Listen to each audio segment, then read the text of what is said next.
चलिए भाई बच्चों, ठीक है, शुरू करते हैं। देख रहे हैं विजिबिलिटी तो है ना, क्लियर।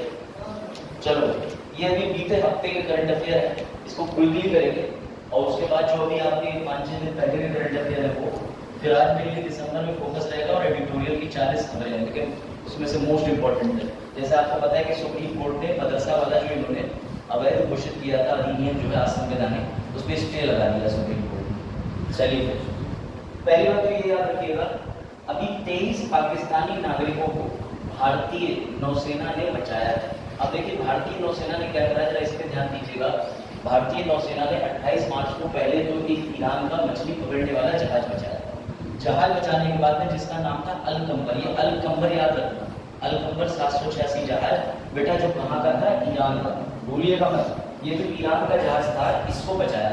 इसको बचाने के बाद इन्हें खबर मिली कि सोमालिया जो है, सोमालिया, वहाँ सोमालिया के पास में जो भी मछुआरे जाते हैं उनके साथ लूटपाट की खबरें आ रही हैं। तो इसी के एवज में बेटा इंडिया ने अपने 2 INS तैनात कर दिए, एक का नाम था सुमेधा, एक का नाम था त्रिशूल। अब मजे की बात देखिए कि INS ने यहाँ पर जो लूट है उसे ध्वस्त कर दिया, लेकिन किसी प्रकार की लड़ाई नहीं हुई। इन्होंने सोमालिया के जो लुटेरे थे उनसे कन्वर्सेशन करी, कन्वर्सेशन के बाद उन्होंने आत्मसमर्पण कर दिया। तो भारतीय का ये ऑपरेशन जो है बेटा ये सफल रहा। तो याद करिएगा, याद रखिएगा, समुद्री लुटेरों को रोकने के लिए भारत के अंदर कोई नियम तो होगा ही होगा। तो ये इंपॉर्टेंट है कि हम समुद्र में जाकर के गश्त एवं सर्वेक्षण जो करते हैं बेटा, उसके लिए अधिनियम है समुद्री लुटेरों के खिलाफ समुद्री लूट रोधी अधिनियम 2022, इसका नाम रखो। ये बहुत इंपॉर्टेंट है, ज्यादातर को नहीं पता होता है, ये लिखिए, समुद्री लुटेरों के खिलाफ समुद्री लूट अधिनियम 2022। इस अधिनियम में बोला गया है कि समुद्र यानी कि मैरीटाइम यानी कि ओशियन, यहाँ पे जितनी लूटपाट होती है उसको रोकना चाहिए। इसी के एवज में भारत ने अपनी INS यानी कि इंडियन नेवी शिप्स की बढ़ोतरी करी है। ध्यान रखिएगा, किसने ऑपरेशन चलाया बेटा, नौसेना ने। कहाँ चलाया, अरब सागर में। अरब सागर में कहाँ चलाया, अरब सागर में। अब पाकिस्तान के 23 नागरिकों को भी बचा लिया, ये कमाल की बात है। और याद रखिएगा ये ऐसा युद्ध था इसमें कोई लड़ाई नहीं हुई, उन्होंने बातों से कन्विंस करके मना लिया। किस अधिनियम के तहत भारत के जो मछुआरे हैं वो ऐसे ऑपरेशंस परफॉर्म करते हैं, समुद्री लुटेरों के खिलाफ समुद्री लूट रोधी अधिनियम, ठीक है। अब जरा सा ध्यान दे लेते हैं नक्शे पे, जरा ये देखिए, ये रहा सोमालिया, ठीक है, ये देखिए पूरा क्लियर, ये रहा इंडिया। आप सबको पता है कि अरेबियन सी, आ जाओ, उधर बंगाल की खाड़ी है बेटा। अरब सागर के पास में अगर देखा जाए तो अरब सागर के रास्ते से भूमध्य सागर तक रास्ता होते हुए जाता है। व्यापार का एक प्रमुख मार्ग, यहाँ आए दिन व्यापार होता है। ऐसे में बेटा अफ्रीकन कॉन्टिनेंट में, हाँ ध्यान दीजिएगा, ये जो कॉन्टिनेंट है ये अफ्रीका है, ये अफ्रीका है, ये एशिया है, इससे ऊपर यूरोप है।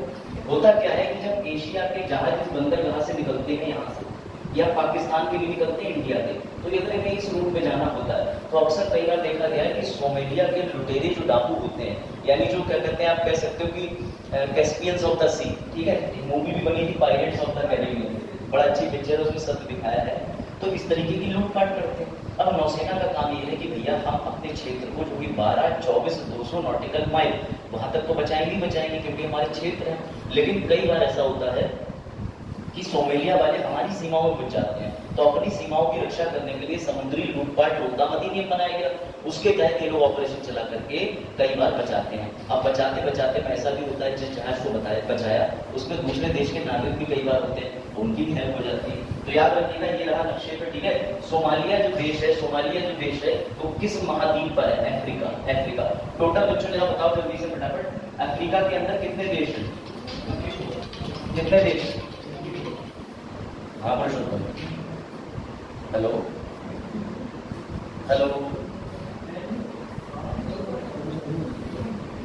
बेटा याद रखिएगा, अगर अफ्रीका की बात करें, अफ्रीका में देश है 54 और ये मैक्सिमम है, मैक्सिमम। अगर एशिया की बात करें तो बेटा एशिया में 49, यूरोप के अंदर 48, ये याद रखिए। सबसे ज्यादा किस महाद्वीप पर है, तो बेटा आपको याद रखना है सबसे ज्यादा जिस महाद्वीप पे उसका नाम है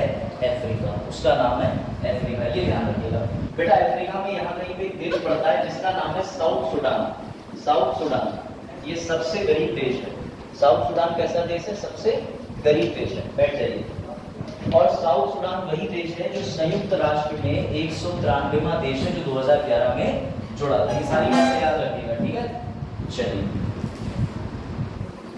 अब आ जाओ वापस, ये देखिएगा ये रूट है, अब आप समझ रहे होंगे सोमालिया कहाँ है? अफ्रीका। खैर आप वापस आ जाइए, ये रहा। एक चीज और, हाँ भूमध्य रेखा, बिल्कुल ठीक, भूमध्य रेखा भी निकलती है। अब ध्यान दीजिएगा यहाँ पर एक चीज का और, सोकेट्रा का भी जिक्र हुआ है बेटा, ये सोकेट्रा याद रखिएगा, ये यहाँ पर याद रखिएगा, ये जो सोमालिया है और भारत के बंदरगाह से चलने वाले लोग अक्सर सोकाट्रा नामक द्वीप पर विश्राम करने के लिए रुकते हैं। कहाँ पर रुकते हैं? सोकाट्रा पे। तो ये सोकाट्रा चर्चा में है थोड़ा सा, कि अरब सागर से यहाँ से देखिएगा अच्छे से, ठीक है। क्या होता है कि ये सीमाएं होती हैं बेटा, मुंबई हो गया, ये हमारा गुजरात का एरिया होगा और ये गद्दार एरिया होगा पाकिस्तान का, ठीक है। तो फिलहाल ये समझिएगा, जब मुंबई के पास में हमारे पास INS है भी, आपको पता है कि INS मुंबई है, इम्फाल है, मुरमुगांव है, INS सूरत है, INS विशाखापट्टनम है, ये जो नाव बनाई जाती है अलग अलग, इन्हें कहते हैं युद्ध पोत। क्या कहते हैं? युद्ध पोत। आ जाओ बेटा, ये युद्ध पोत जो बनाए जाते हैं ये अलग अलग समुद्री सीमाओं की रक्षा के लिए बनाए जाते हैं। ध्यान दीजिएगा, भारत के पास अपनी नौसेना है, अब नौसेना जो है वो आर्मी की गन लेके फील्ड में तो लड़ेगी नहीं, उसके लिए अलग से समुद्री सीमाओं का विस्तार है, यहीं पे जाते हैं। तो याद रखिएगा कि हमारे कोई भी मुंबई के पास में बंदरगाह है, कौन सा बंदरगाह है? एक तो नावा शिवा है ना, पता है कि नहीं बेटा? याद रखिएगा, मुंबई के पास से नावा शिवा बंदरगाह से जब सामान जाता है तो सामान जाने के दौरान यहाँ पर यात्री विश्राम करते हैं, और ये जो विश्राम करते हैं इसी को सोकोट्रा एरिया कहते हैं। अब ये रहा सोमालिया, ये सोमालिया मक्कार यहाँ से जाने वाले लोगों को डरा धमका करके उनसे पैसा छीन लेता था। तो याद रखिएगा, इसी सोमालिया पर भारतीय नौसेना ने रेस्क्यू ऑपरेशन चलाया, उसने जाकर के भैया समुद्री जहाज बताया। अब उस जहाज में 23 लोग जो नागरिक निकले वो पाकिस्तानी निकल आए और बातचीत से मामला निपट गया। तो याद रखिएगा 3 चीजें चर्चा में, सोमालिया, भारतीय नौसेना और सोकाट्रा, ठीक है, इसको मत भूलिएगा। चलिए, सोकाट्रा के बारे में जानकारी हो गई। अब आ जाओ इधर, चलो इस पे तो जितनी बात की जाए उतनी कम है। भारत के विदेश मंत्रालय ने 2 देशों की डांट लगाई, पहला जर्मनी और दूसरा अमेरिका। जब से 21 मार्च को केजरीवाल जी अरेस्ट हुए हैं, तब से ऐसा लग रहा है मुझे कि केजरीवाल जी को कई विदेश के लोग नागरिकता देने के चक्कर में तो नहीं है। जिस देश को देखो वो ये कह रहा है कि आपके यहाँ न्यायपूर्ण निष्पक्ष सुप्रीम कोर्ट या फिर न्यायपालिका की जांच होनी चाहिए। तो बेटा इस चीज को लेकर अमेरिका 2 बार टिप्पणी कर चुका है। साथ ही अमेरिका मक्कार ने एक टिप्पणी और कर दी, उसने ये कर दिया कि 1800 करोड़ रुपए जो कांग्रेस पार्टी को 1800 करोड़ रुपए का टैक्स का नोटिस आया, इसने वो भी मुद्दा उठा दिया अमेरिका ने। तो भैया ये आर्टिकल यही कहता है कि भारत ने डांट लगाई।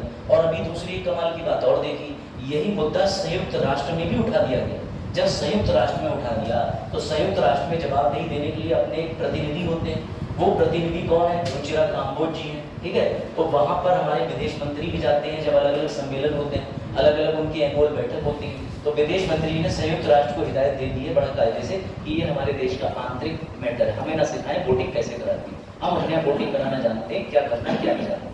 तो भैया याद रखिए, अमेरिका ने गंदी राजनीति के चक्कर में ये मामला वैश्विक बना दिया, ठीक है, इसको ध्यान रखिएगा। चलिए भाई अब जरा आगे ध्यान दीजिएगा इस पे, आ जाओ। चलो ये वाली खबर देख लीजिए, ये आपको मैं पढ़ा चुका हूं, फिर भी बेटा ये ध्यान रखिएगा कि एक मालवाहक जहाज सिंगापुर का झंडा लहराता हुआ श्रीलंका के लिए निकलता है। तभी अचानक की घटना ये हो जाती है कि फ्रांसिस स्कॉट नामक ब्रिज से, जो कि किस नदी पर है, ये नदी का नाम मत बोलना बेटा, पटसको नदी, पटसको नदी, इसका नाम ही अलग है, पटसको नदी, ठीक है। तो ये जो नदी है यहाँ पे, ये जहाज जो है इस बने हुए ब्रिज से टकरा जाता है। इस ब्रिज से टकराने के बाद ये गिर जाता है, लेकिन ये सरकार जो है, आ जाओ कैसे, ये बरेली से आया, ठीक है। चलिए बैठे, यहाँ पे हमारे पीछे। तो बेटा ध्यान दीजिएगा सभी लोग, इनका नाम नोट कर लीजिएगा, पुरुषोत्तम, ठीक है। तो बेटा ध्यान दीजिएगा, ठीक है, अभी शुक्र है पुरुषोत्तम साथ चलते हैं। तो याद रखिएगा बेटा, ये जो मालवाहक जहाज है, अब इसके टकराते टकराते, क्योंकि जैसे इसने कार्गो लोड करा वैसे ही क्या हुआ, एक पिलर से टकरा गया। लेकिन इस पिलर के टकराने पर जो जहाज चलाने वाला जो होता है ना व्यक्ति, नाविक, उसने इस जहाज को कंट्रोल कर लिया। और जब उसने इस जहाज को कंट्रोल कर लिया तो बेटा ये देखिए, इसीलिए कहते हैं कि सम्मानित करना जरूरी। पढ़िए, मैरीलैंड के जहां पर ये घटना घटित हुई है बेटा, उस जगह का नाम है मैरीलैंड। मैरीलैंड के गवर्नर बेस मोरी ने पुल के चालक दल की त्वरित प्रतिक्रिया की प्रशंसा करी, उन्हें नायक के रूप में संदर्भित किया, स्वीकार किया कि भैया ऐसे यातायात प्रवाह को रोका। और इतना ही नहीं, ये लोग इसको गिफ्ट मतलब एक पुरस्कार देने वाले कि भाई तुमने इतना बड़ा महान काम कर दिया, बहुत ज्यादा लोगों की मृत्यु भी हो सकती थी, कुछ भी हो सकता था, याद रखिएगा। और इस पुल के पुनः निर्माण के लिए अमेरिकी राष्ट्रपति जो बाइडेन ने बोला है कि हम अपनी संसद से संसद निधि के द्वारा कुछ पैसा देंगे। तो याद रखिएगा, पुल के निर्माण के लिए कांग्रेस से धन का अनुरोध करने की योजना बनाई। इंपॉर्टेंट बस ये पुल कहाँ था, कहाँ जा रहा था, तो सिंगापुर का झंडा इस पुल पे था, यानी कि जो झंडा था वो सिंगापुर का था। तो ये जहाज कहाँ का था, सिंगापुर का, जा रहा था श्रीलंका के कोलंबो के लिए। चलो भाई इस पे आ जाओ। अब देखिए, आप सभी को पता है कि संयुक्त सुरक्षा परिषद एक अंग है किसका, संयुक्त राष्ट्र का, यूनाइटेड नेशन का एक ऑर्डर है, सिक्योरिटी काउंसिल। उसने क्या कहा, उसने अभी इजराइल और हमास में बेटा जब से युद्ध ये चल ही रहा है, तो इस युद्ध को रोकने के लिए समस्त तरीके के प्रस्ताव कौन लाता है, संयुक्त राष्ट्र। बेटा हुआ ये कि संयुक्त राष्ट्र इसको रोकने के लिए प्रस्ताव लाया। अब मैं आपको एक बात बता दूं, अमेरिका इजराइल की संधि है, ध्यान देना, जब इजराइल पर अटैक होगा तब अमेरिका इजराइल की तरफ से बोलेगा, इस बात को याद रखना, उनके बीच में एग्रीमेंट है।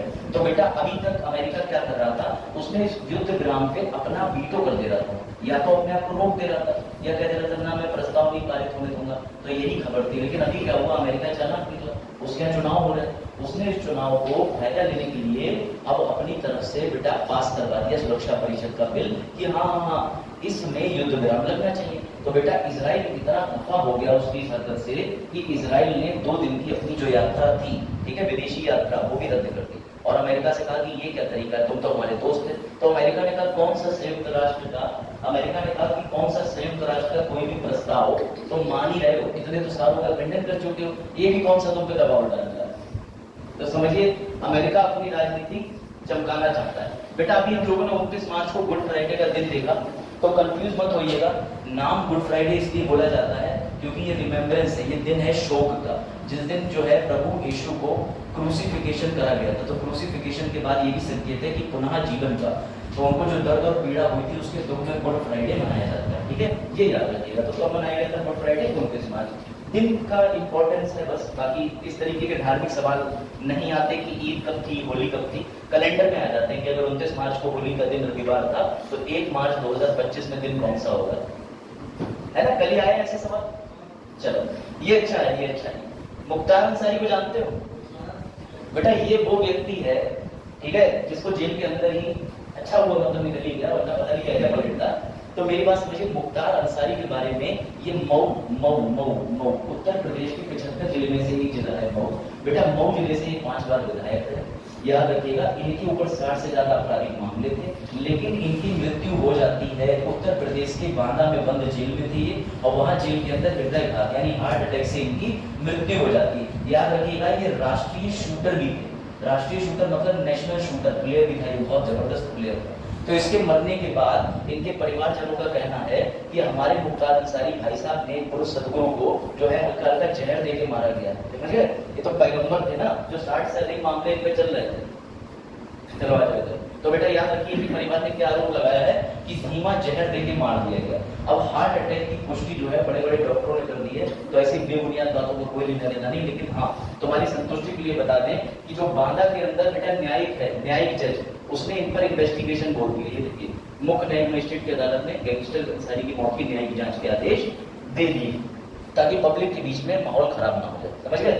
तो बेटा याद रखिए मुख्तार अंसारी जी गए, राम राम। अब आ जाओ, ये और बढ़िया न्यूज है। द्रौपदी मुर्मू जी राष्ट्रपति भारत रत्न का वितरण करते हैं, वितरण का सम्मान देते हैं। तो इस सम्मान में मजे की बात यह है कि 5 लोगों के लिए सम्मान दिया जा रहा है। इसमें बस एक ही व्यक्ति ऐसे है जो अभी जीवित है, बाकी 4 मरे हुए। तो जो जीवित व्यक्ति है बेटा उनका नाम आएगा लाल कृष्ण आडवाणी जी। मरे हुए लोगों में पिछले साल MS स्वामीनाथन जो है किस क्रांति के जनक कहे जाते थे, हरित क्रांति, ग्रीन रिवॉल्यूशन। बेटा याद रखिएगा। उसके बाद में कर्पूरी ठाकुर के बारे में आपको बता देता हूँ। उससे पहले पीवी नरसिम्हा राव के बारे में याद रखें। नरसिम्हा राव वही व्यक्ति हैं जो भारत में वैश्वीकरण, उदारीकरण, निजीकरण लेके आए थे। उस समय पीएम थे और वित्तीय मंत्री कौन थे? मनमोहन सिंह। इनके खिलाफ एक और अचीवमेंट जाता है, इनके खिलाफ भी, इनके समर्थन में इन्होंने 73वां 74वां संविधान संशोधन कराया था वर्ष 1992 में। ठीक है, वो क्या था? पंचायतें और म्युनिसिपैलिटी को संवैधानिक दर्जा प्रदान करा था। याद रखिएगा, चौधरी चरण सिंह फ्रीडम फाइटर, स्वतंत्रता सेनानी। वेरी गुड बेटा। जो कर्पूरी ठाकुर थे ये भी फ्रीडम फाइटर थे, बिहार के रहने वाले थे। लेकिन समस्या ये थी कि ये जिस जात से बिलोंग करते थे, इनके शहर में इन्हें ऊंची जात वाले पढ़ने नहीं देते थे। उस समय का टाइम इतना टफ था कि ये मैट्रिक परीक्षा में फर्स्ट आए थे। उस समय सोचिए आप, अभी भी 10 साल तक लोग मैट्रिक परीक्षा में सेकंड आते थे तो मिठाई बढ़ जाती थी। मैट्रिक मतलब हाई स्कूल। तो ये जो कर्पूरी ठाकुर साहब थे, ये इनकी बात कर रहा हूँ, देख लीजिएगा बेटा। जब ये मैट्रिक में आए थे तो ये अपने गांव में जमींदार के पास जाते हैं, ठाकुर साहब के पास में, और जमींदार से इनके पापा कहते हैं कि कोई जॉब बताइएगा, हमारा बेटा जो है वो मैट्रिक में प्रथम स्थान लेके आया है। अच्छा, तो बेटा पता है वो जमींदार क्या कहता है? कहता अच्छा तो फिर मेरे पैर दबा। तो ये बात इनके दिल पे लग जाती है और किसी ने सोचा था कि ये व्यक्ति जा करके कम से कम 2 बार बिहार का मुख्यमंत्री बनेगा। और ये पहले ऐसे व्यक्ति थे जिन्होंने बिहार के अंदर ये सिस्टम लागू करा कि जो पेपर है पेपर, उसमें तुम सभी विषयों में पास हो जाओगे, लेकिन अंग्रेजी में फेल भी हो गए तो भी पास माने जाओगे। जो व्यवस्था अभी तक चल रही है, अगर आप बिहार बोर्ड से हैं तो आप अंग्रेजी में फेल होने पे भी पास माने जाएंगे, क्योंकि ये अंग्रेजी का विरोध करते थे। दूसरा, ये एकमात्र सबसे पहले मुख्यमंत्री बिहार के थे जिन्होंने बिहार में हाई स्कूल इंटर तक एजुकेशन फ्री कर दी। तो ये गरीबों के मसीहा थे, इन्हें बड़ा क्रिटिसाइज किया जाता था, लेकिन ये जात पात के इस तंत्र से लड़ते रहे और आगे जाकर के भैया इन्होंने स्वतंत्रता सेनानी के रूप में भी अपनी सारी सुविधाएं दी। चलिए याद रखिएगा, ठीक है। अब इसके अलावा ये आ जाइए, ये तो आपको पता है। हुआ क्या कि भारत में एक विमान है जिसको 2 नाम दिए जाते हैं, पहला विधवा बनाने वाला विडोवेटर और दूसरा उड़ता हुआ टापू। उसका नाम है MiG-21। बेटा जो वो MiG-21 विमान है वो 3 अक्टूबर को भारतीय वायुसेना ने रिटायर कर दिया। लेकिन अगर उसे रिटायर कर दिया तो फिर हमें क्या कोई और वाहन नहीं चाहिए, इसलिए हम लेके आए बेटा MK-1, LCA-MK-1।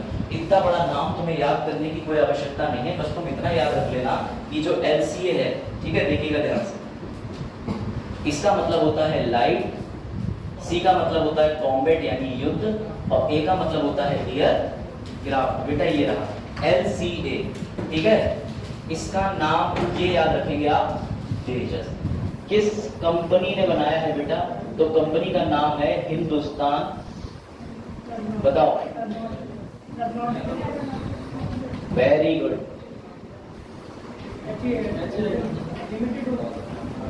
ये ध्यान रखिएगा HAL।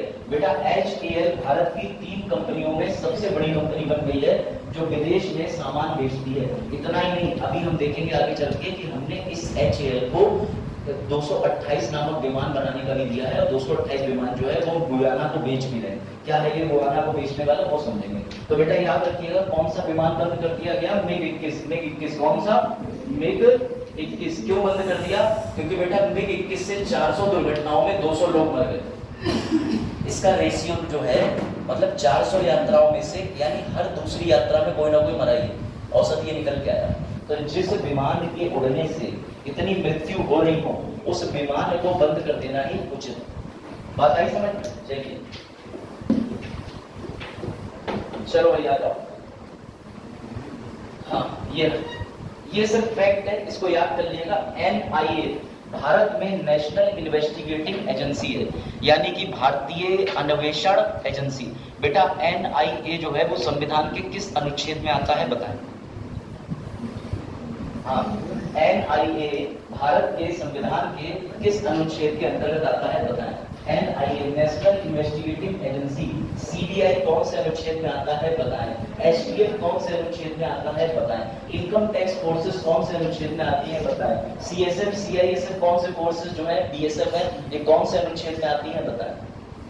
तो आपका जवाब होना चाहिए कि सर आप क्यों बेवकूफ बना रहे हैं, ये कुछ भी संविधान के अनुच्छेद में नहीं है। क्यों? क्योंकि बेटा ये सब है स्टैट्यूटरी बॉडी।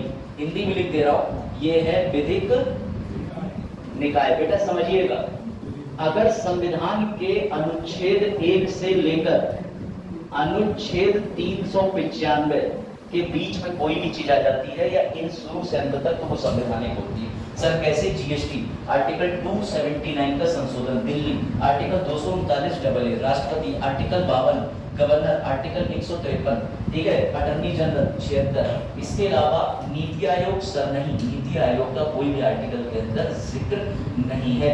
यहाँ तक कि आप ये भी नहीं बोल सकते सर, अगर हम आपसे कहें कि कोई सरकार ने पकड़ने का, किसी व्यक्ति को पकड़ने का एक नया नियम बनाया है, तो वो संविधान के कौन से अनुच्छेद में? नहीं बेटा, सरकार को संविधान के अनुच्छेदों को सिद्ध करने के लिए विधि बनानी पड़ती है। पर विधि क्यों बनाते हैं? क्योंकि भारत में किसका शासन है?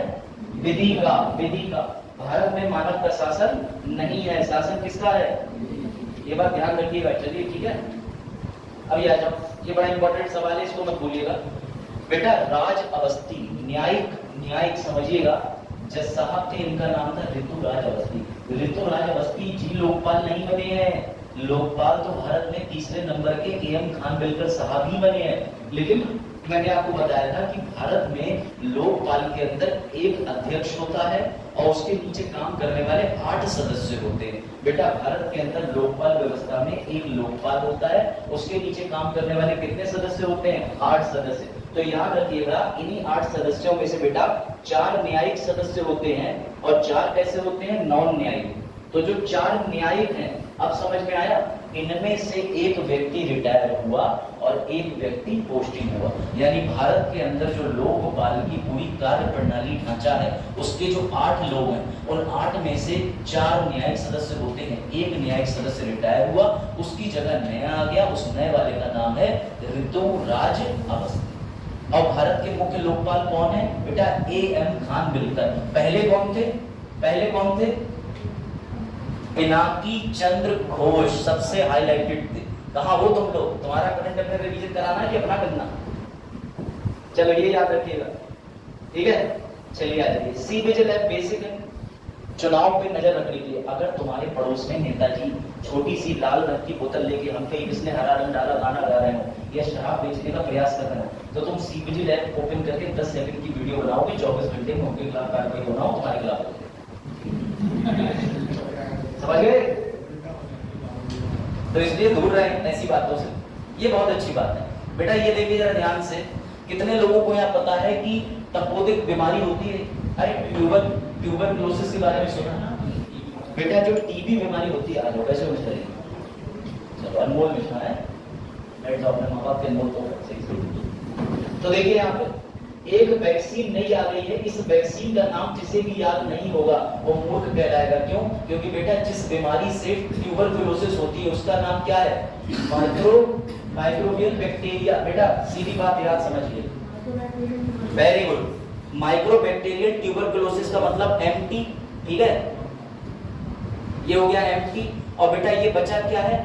तो ये क्या हो गया? टीबी की बात कर रहा है, ये वैक्सीन की बात कर रहा है, माइक्रोबैक्टीरियल ट्यूबरक्लोसिस वैक्सीन। ये उसका नाम और बीमारी दोनों को जोड़ करके एक वैक्सीन बना दी गई है। क्या नाम है इसका? MTBVAC। इतनी बात याद रखना, इसको भूलना मत, ठीक है। चलो बेटा इस वैक्सीन को बनाने के पीछे मकसद क्या है? तो इस वैक्सीन को पीछे बनाने का मकसद ये है कि अभी तक टीबी के मामले बढ़ रहे हैं, मृत्यु नहीं बढ़ रही है। भारत में इस साल टीबी के जो मामले देखे गए हैं वो 27.3 लाख मामले हैं, जबकि वर्ष 2023 में मात्र 25 लाख लोगों को टीबी हुई। सरकार कहेगी कि हम टीबी घटा रहे हैं कि बढ़ा रहे हैं, लेकिन मृत्यु दर उतनी है। मरने वालों की संख्या 3.2 यानी 3.2 लाख ही मरे हैं पिछले साल भी, इस साल भी। तो सरकार को लगा कि भैया ज्यादा ना मर जाएं, वैक्सीन पे और अच्छे से काम कर लो। तो ये वैक्सीन आ गई है टीबी के रोग के लिए, जिसका नाम है MTBVAC। याद रखिएगा ध्यान से, ये वैक्सीन किसके लिए आई है? टीबी के लिए। साइंस एंड टेक में UPSC में भी ऐसा सवाल आ जाता है।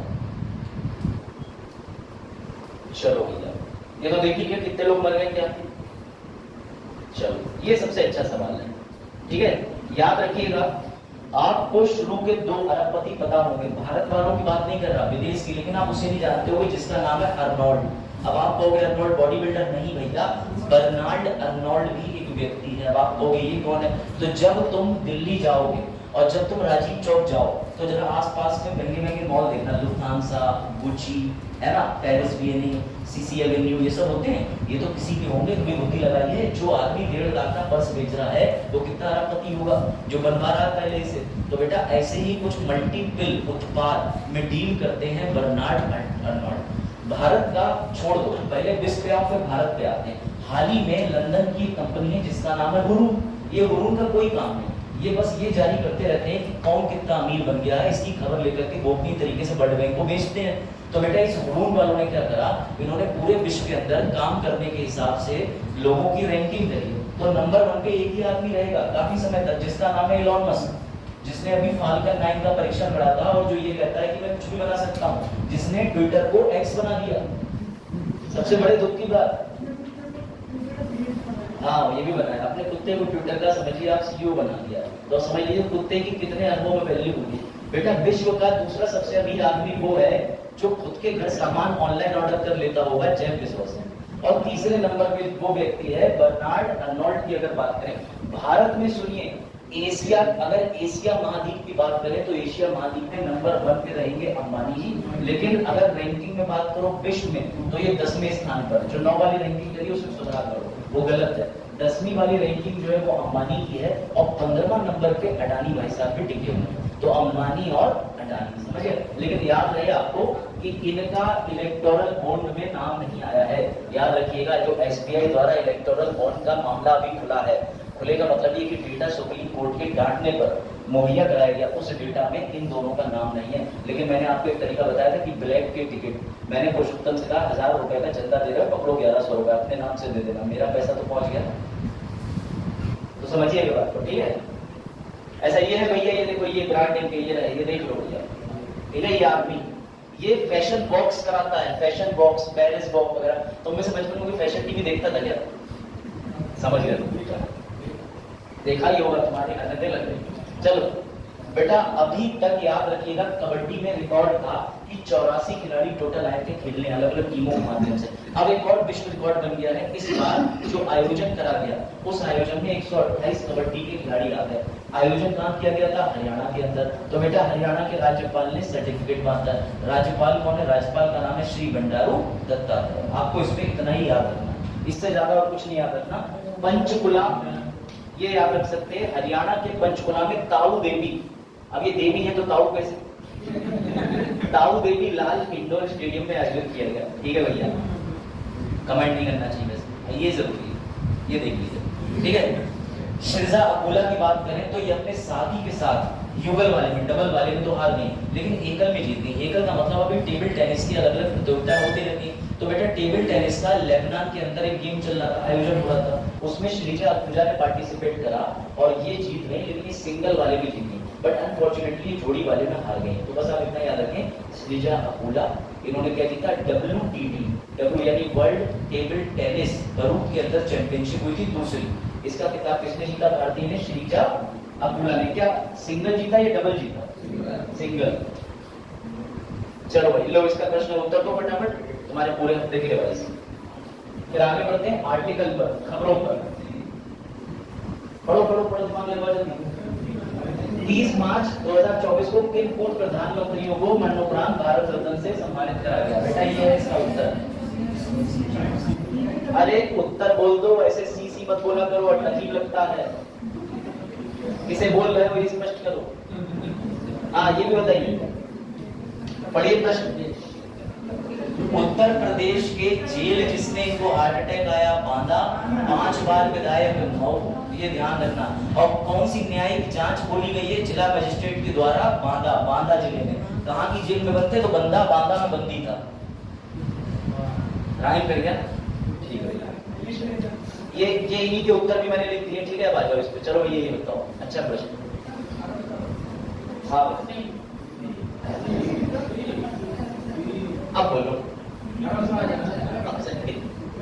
चलिए भाई ये बताइए, बड़ा अच्छा प्रश्न है, बताइए तो एडिटोरियल की तरफ मूव करो। अरविंद केजरीवाल की गिरफ्तारी और कांग्रेस पार्टी के बैंक खातों को फ्रीज करने के संबंध में अमेरिकी विदेश विभाग की हालिया टिप्पणियों पर भारतीय विदेश मंत्रालय की क्या प्रतिक्रिया थी? तो बेटा इसका उत्तर वही व्यक्ति दे सकता है जिसने लेक्चर को, ये कहां से आ गया, ये नहीं है इसका उत्तर, ये वाला। अच्छा वो इसलिए आ गया ना कि पहले से चला दिया था। इसका ये टिप्पणियों पर आपत्ति जताई और शत्रुता के सम्मान पर जोर दिया। ये बताओ। तेजस, तेजस बेटा तेजस MK1A हालिया उड़ान का क्या महत्व है बताओ। स्वदेशी लड़ाकू विमान की पहली उड़ान थी। चलो भाई ये बताओ। गुड फ्राइडे का क्या महत्व है? गुड फ्राइडे, गुड फ्राइडे अभी बताया था मैंने बेटा, यीशु के क्रॉस पर चढ़ने का स्मरण उत्सव। आपको ये पता है कि इस्लाम धर्म के लोग जो है वो इनको 23वां पैगंबर भी मानते हैं, पता है आपको? इनको पैगंबर के रूप में पूछा जाता है। और इस्लाम और क्रिश्चियनिटी जिसको बोलते हैं उसका उदय कैसे हुआ था, कहां से हुआ था, ये आप लोग बताएं। रूस से? इसका उत्तर जेरूसलम, जेरूसलम से। तो अच्छा कहां से उदय हुआ था? ये हाँ अरेबिया से हुआ था। क्रूस, अरे क्रूस भैया, क्रॉस क्रॉस क्रॉस ये वाला, ये बदल के। चलो इसका उत्तर, तो इसका उत्तर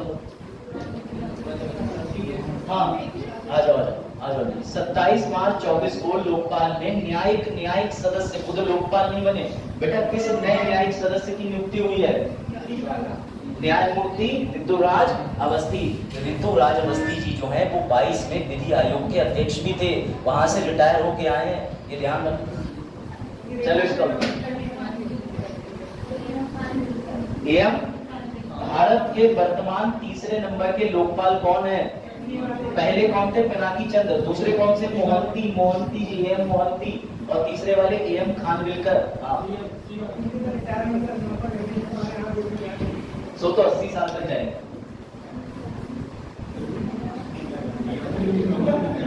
चलिए भाई बताइए, ये भी आसान है। राष्ट्रीय जांच एजेंसी, पढ़ रहे हो तुम लोग तो? ये नहीं तुम्हें पता होगा, ये एक्स्ट्रा, ये बताओ।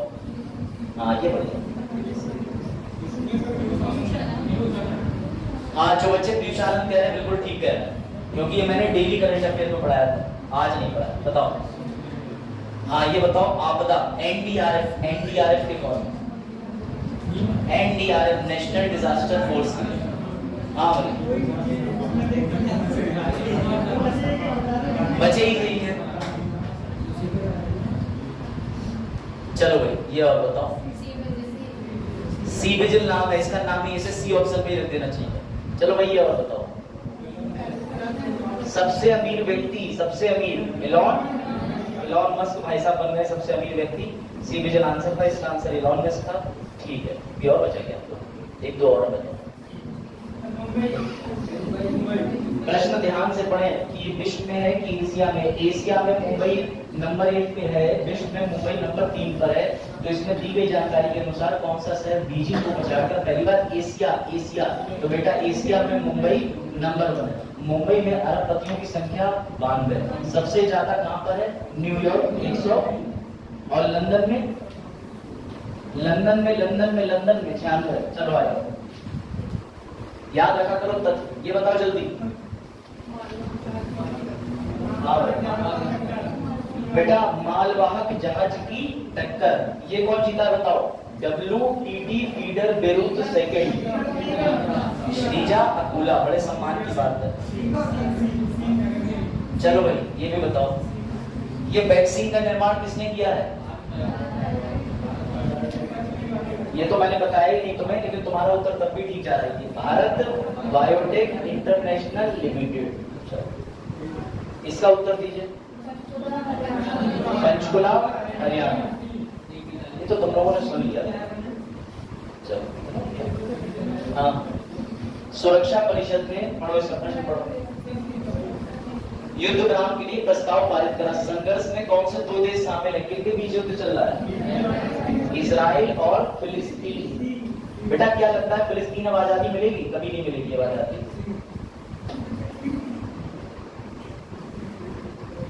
चलो ठीक है, अब शुरू करते हैं संवाद।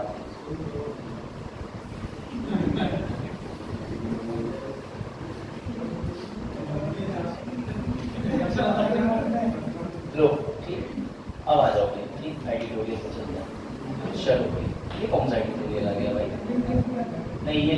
ये तो पुराना हो गया, पढ़ा हुआ भैया। मंडे एडिटोरियल फ्राइडे, ये भी पढ़ा हुआ लग रहा है। नहीं, ये पढ़ा हुआ नहीं लग रहा।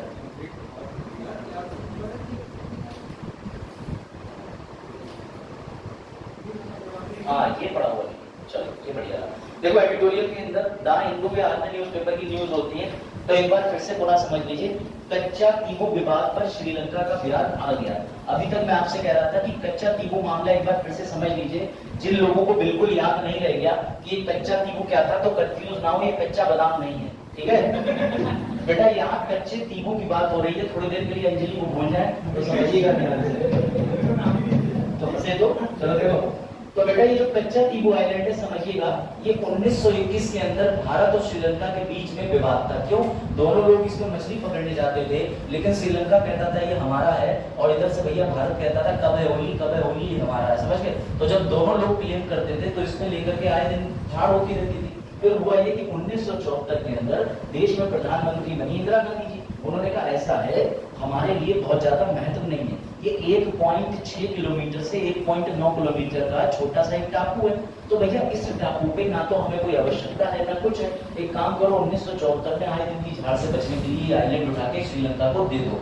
देने का मतलब ये है कि हमने उन्हें कोई संधि करके दिया नहीं, बस हमने अपना क्लेम ठोकना बंद कर दिया कि हमारा है, हमारा ये कहना बंद कर दिया।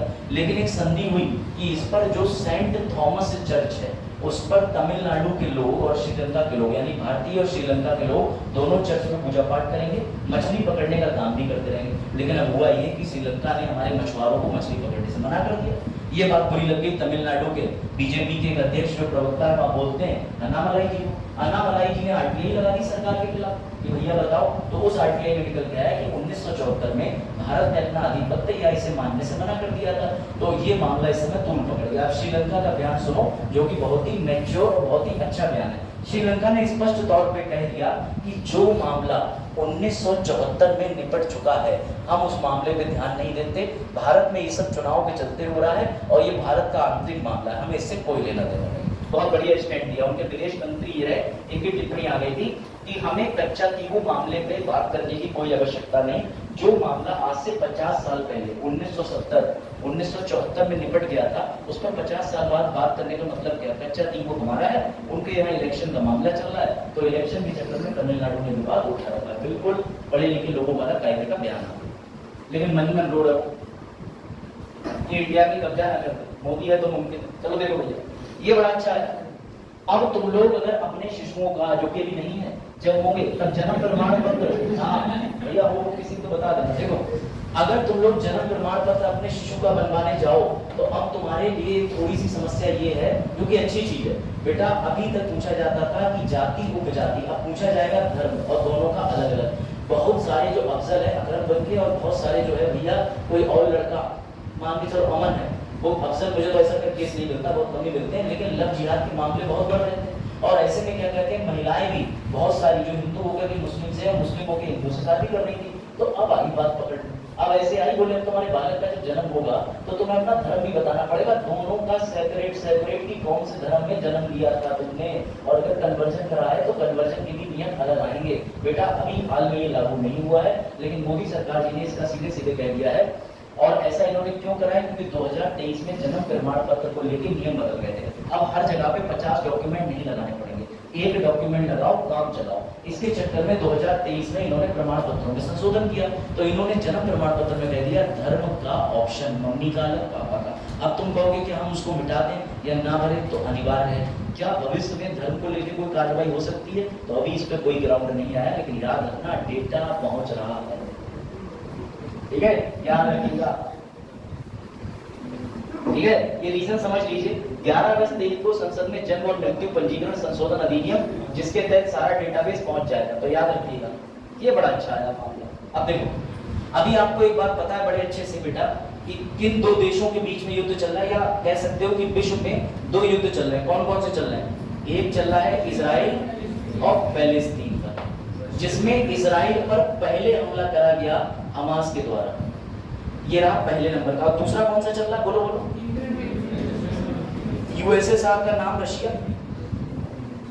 रशिया बनाम बेटा ये लड़ाई जो है वो यूक्रेन को अपनी सीमाओं में अधिग्रहण करने की है। सीधे सीधे ये कहना है रशिया का कि तुम हमारे थे, हमारे हो, हमारे ही रहोगे। वो बहुत पॉजिटिव है लेकर के, लेकिन ये कह रहा है ना हम तुम्हारे नहीं रहना चाहते, हमें जाना है नाटो पे। नाटो का अनुच्छेद 5 जो है वो तबाही लेके आ जाएगा। क्यों बेटा, इसको बात को समझना। जिस दिन यूक्रेन चला गया नाटो के पास, अभी नाटो में कितने सदस्य हैं? 27 प्लस 31 और प्लस 32वां कौन सा जुड़ा है अभी लास्ट वाला? स्वीडन। अभी 32 है, 32 नाटो के 32 देशों के बीच में एक संधि होगी। मान के चलो नाटो के साथ कोई सदस्य बन गया भारत, तो नाटो आज क्या अपनी सेना भेजेगा और भारत के तुम्हें नेपाल रीजन के आसपास में सेना जितनी भी है वो सेना देखी। तुम लोग क्यों भेजी? बोले यही तो आर्टिकल 5 नाटो का जो चार्टर है वो साफ साफ कहता है कि अगर तुम नाटो से जुड़े तो भैया नाटो डांस करना पड़ेगा तुम्हें हमारे साथ, ये नियम है। तो याद रखिएगा, इस वजह से यूक्रेन नाटो में जाना चाहता है, क्योंकि यूक्रेन रशिया के साथ जुड़ना नहीं चाहता। क्यों नहीं जुड़ना चाहता? क्योंकि बेटा रशिया ऑलरेडी क्रीमिया नाम का भाग पहले ही हड़प चुका है। तो यूक्रेन का इल्जाम है कि ये अपने यहाँ पर साम्यवाद का सिद्धांत फॉलो करते हैं। साम्यवाद मतलब कम्युनिज्म, और यूक्रेन चाहता है कि हम डेमोक्रेटिक रहना चाहते हैं, हमें नहीं चाहिए कम्युनिज्म। तो ये पूरा विवाद है। अब समझो मजे की बात, हुआ ये कि तुम ये बताओ रशिया युद्ध लड़ रहा है लेकिन रशिया को पैसा कौन दे रहा है? रशिया के पास पहले ही पैसा है, रशिया के पास संसाधन है, नेचुरल गैस, प्राकृतिक गैस है, रशिया के पास में हथियार है जिसमें 56% हम उनको पैसा देकर उठाते हैं। सवाल अभी ये है कि रशिया को पैसा दे कौन? अब मजा है। हाँ चीन, अच्छा चीन देगा, चीन। हाँ और कोई? बेटा याद रखना पैसा दे रहा इंडिया। यही अमेरिका ने दुख क्रिकेट करा, तो लोग कैसे? अब इंडिया जो है वो तटस्थ चल रहा है। उसने जब यूक्रेन के अंदर जो भैया जेलेंस्की है, जैसे यदि आपको पता होगा कि पुतिन 5वीं बार क्या बने वहां पे राष्ट्रपति, तो बेटा इन्होंने ट्वीट करा। इनके ट्वीट करने के बाद में ये बात जेलेंस्की को यूक्रेन पे बुरी ना लग जाए, क्योंकि मोदी जी को रहना तटस्थ, तो इन्होंने जेलेंस्की को भी फोन करके पूछा कि क्या हालचाल है। तो जेलेंस्की के 2 दिन के दौरे पर विदेशी मंत्री आए थे, मैंने आपको बताया था कुलेबा दैमात्रो कुलेबा। तो जो कुलेबा आए थे, उस कुलेबा ने आकर के मोदी जी से गुजारिश करी कि स्विट्जरलैंड में विश्व शांति वार्ता हो रही है, एक तो तुम वहां आ जाओ, और दूसरा यार थोड़ी सिफारिश लगा के, थोड़ा जैक लगा के युद्ध में युद्ध विराम करा दो। तो भैया मोदी जी ने कहा कि देखो मैं प्रयास करूंगा, मेरे यहाँ कुदरखाल में लोकसभा के चुनाव है। आप समझो मजे की बात, अमेरिका ये कह रहा है कि रशिया से, क्योंकि रशिया ने युद्ध लड़ने के लिए पैसा चाहिए। बेटा ऐसे में रशिया ने तेल कर दिया है सस्ता, और सस्ते तेल पे भारत जी भर के खरीद रहा है। तेल मांगे मोर पेप्सी। तो भारत जब खूब ज्यादा खरीद रहा है, तो भारत जब खूब ज्यादा तेल खरीद रहा है तो बेटा यूएस की चिंता जताई।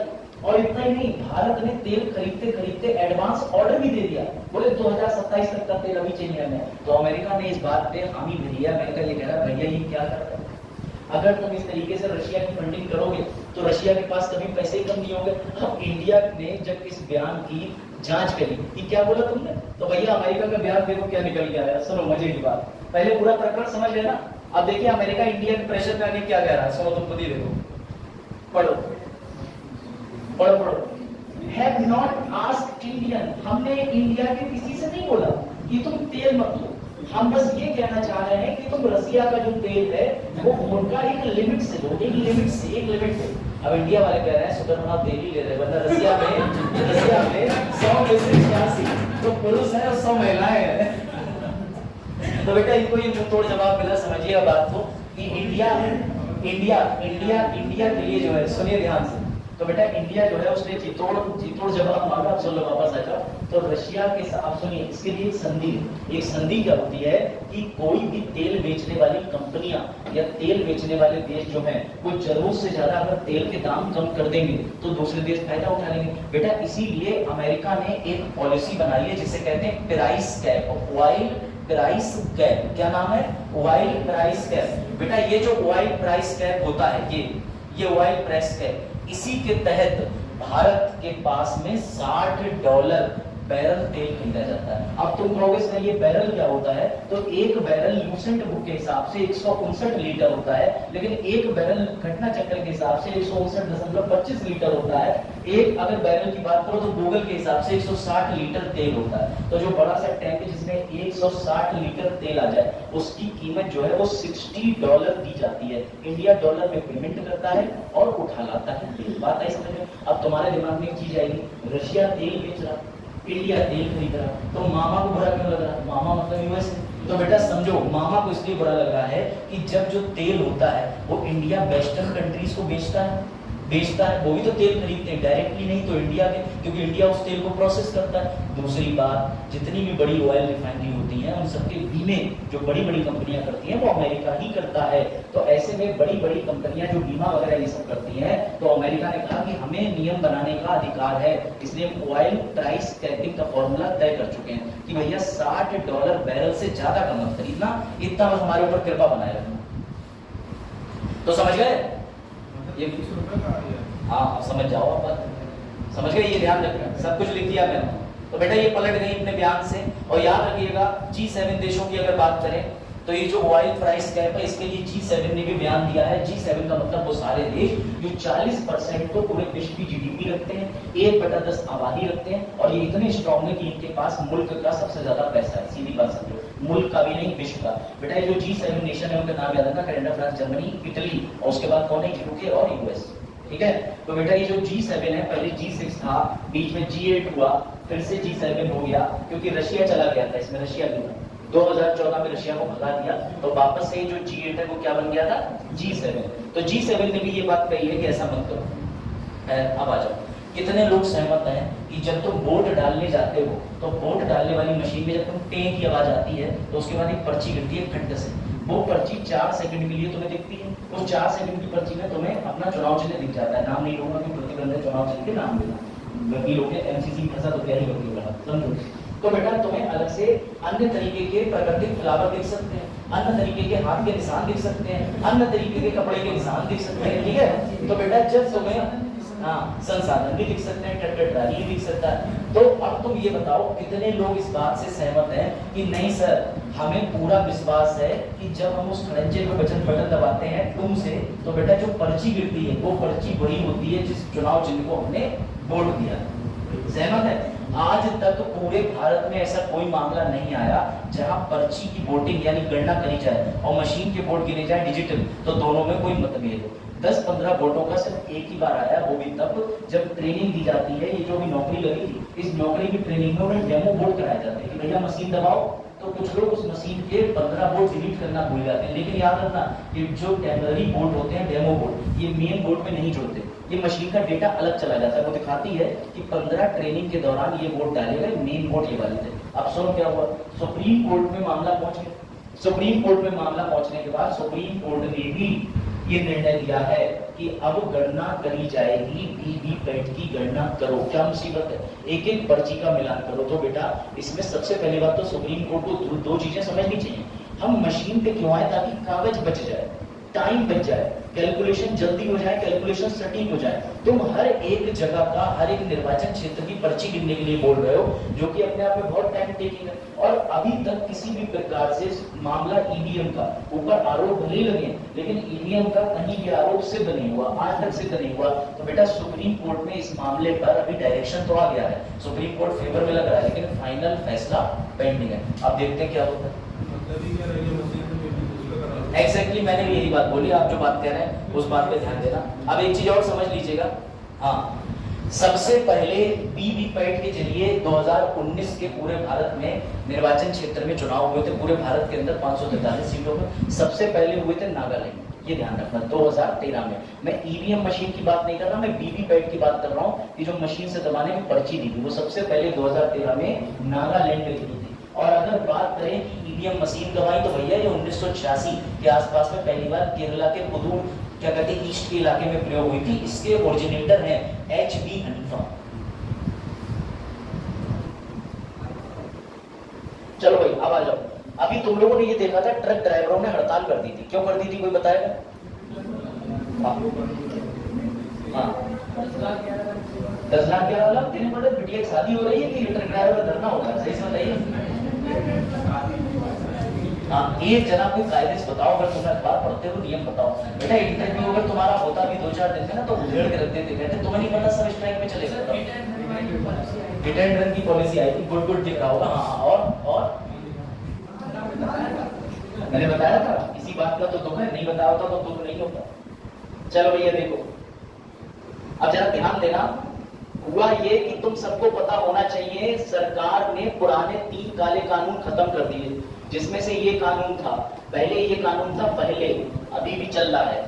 1 जुलाई को भारत में, हाँ 1 जुलाई को भारत में, बड़ा अच्छे से सुनना, ये आर्टिकल तुम्हारे लिए मेंस का क्वेश्चन भी प्रीलिम्स का भी। बेटा सरकार ने पुराने काले कानून इसलिए बंद कर दिए क्योंकि उनका मानना था कि भारतीय दंड संहिता अंग्रेजों ने बनाई थी 1860 में। इसके तहत इसके अंदर एक मामला बहुत चर्चा में आ गया था, देशद्रोह और राजद्रोह वाला, 124 जिसे सेडिशन कहते हैं। हुआ ये, सरकार में, सरकार का मतलब गृह मंत्रालय जी के एक मंत्री है, उनका नाम है यूनियन होम मिनिस्टर जी, समझ गए, अमित शाह जी। अमित शाह जी ने काले कानून जो है वहां खत्म कर दिए और नए कानून लागू कर दिए। लेकिन समस्या तब हो गई धारा 106 की उपधारा 2।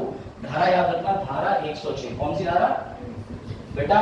धारा 106 एक बात कहती है कि अगर कोई भी ट्रक और बस या ट्रक साइकिल, ट्रक आदमी, ट्रक कार, किसी भी 2 व्हीकल में अगर टकराव हुआ तो दोनों में से जो छोड़ के भाग गया उस पर डायरेक्टली बिना किसी कार्रवाई के 10 साल की सजा, बिना किसी कार्रवाई के।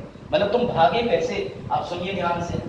जरूरी है कि कई बार अगर सामने वाला व्यक्ति थोड़ा बहुत चोटिल हुआ हो तो सामने वाला व्यक्ति उठा के ले जाएगा, उपचार करा देगा। लेकिन तुम खुद गवाह हो, अगर तुमने किसी की मुर्गी भी दबा दी तो लोग तुम्हें मारने पहले आते हैं, मुर्गी बाद में टैग गोली में देखते हैं। समझ में आई बात? हकीकत है। अगर आपकी स्कूटी या साइकिल जा रही है और मुर्गी का बच्चा आ गया और आपने दबा दिया तो पहले उस मोहल्ले में तुम्हारी जम के जो है वो तुम्हारा फेशियल हो जाएगा, उसके बाद में मुर्गी के बच्चे में ध्यान जाएगा और फिर वो मुर्गी जो अभी तक 25 रुपए में चूजा थी वो हो जाएगी 5000 रुपए की। बकरी भी आ जाती है सामने, कई बार तहमत वाले भी आ जाते हैं सामने। कई बार होता है गाँव की तरफ जाओ शाम को, तुम अक्सर देखा कि वो दौड़ पड़ेंगे बाइक के सामने, ऐसा कई बार होता है। मैं तो मध्य प्रदेश में था, एक चचा दौड़ पड़े, खैर मैंने चढ़ाई की थी गाड़ी के ऊपर, वो कैसे बचे मुझे नहीं पता, क्योंकि मैं भी गाड़ी सीख ही रहा था। तुम्हारी जिंदगी जरूरी है, मेरी भी तो मुझे भी तो 2023-24 में जो है वो यहाँ पढ़ाना था, तो मैं चढ़ाई गाड़ी, लेकिन मैं चचा होशियार थे, एक्टिव रहे होंगे। तो बेटा समझिए ध्यान से। अब समस्या ये है कि ट्रक ड्राइवरों का एक दुख है, कह रहे हैं देखो भैया एक तो भीड़ से मर जाए, और भीड़ से अगर हम बच भी गए तो जरा ये बताओ कि पढ़ो लिखो, अनुच्छेद 20 का 3 कहता है कि तुम अपने खिलाफ अपराधी नहीं हो सकते। मेरा रुकना मुझे शक के दायरे में लाएगा कि तुम्हारी वजह से इसकी मृत्यु हुई है। और अनुच्छेद 20 संविधान का सेल्फ इंक्रिमिनेशन पे बात करता है कि तुम खुद के खिलाफ कभी भी गवाह नहीं बन सकते, ना ही साक्ष्य दे सकते हो। तो ये बड़ा जटिल पॉइंट है इस पूरी कन्वर्सेशन का। तो बेटा याद रखिएगा, इस पे द हिंदू का आर्टिकल एक उंगली उठाता है कि सरकार ये क्या कर रही हो, और देखना सुप्रीम कोर्ट ऐसे घटिया आर्टिकल्स को हटाएगा, मतलब आर्टिकल इस सॉरी सेक्शंस। और एक चीज इसमें इन्होंने एक चीज और नहीं बताई, 5000 रुपए तक की चोरी का FIR ही नहीं, सबसे बड़ी बात। अब अगर फैजान के लिए कोई साइकिल है जिससे फैजान ट्यूशन जाते हैं तो 5000 की साइकिल भी बच्चे के लिए कितना महत्व रखती है भाई, उसके लिए वो उसकी पूरी जीवन की संपत्ति हो जाएगी। तुम क्या कह रहे हो ये छोटा अपराध, 5000 रुपए छोटा अपराध, FIR भी बदली हो। तो बेटा ये भी सुप्रीम कोर्ट खत्म करेगा, सब देखते रहो। 1 लाख की लागत 5000। हाँ 5000 वाली चोरी ये रही, 5000 की चोरी पे FIR ही नहीं। अब एक और चीज समझिए, हाँ धारा 20 नहीं, अनुच्छेद 20 तो कभी नहीं हटेगा संविधान। ये धारा 106 या और धारा जो है वो हटेगी। हाँ आप बेटा ध्यान से सुनिएगा, बड़ा इंपॉर्टेंट बात है। कितने लोग जानते हैं बेसिल समझौता क्या है? बेसिल समझौता, बेसिल समझौता क्या है बताओ?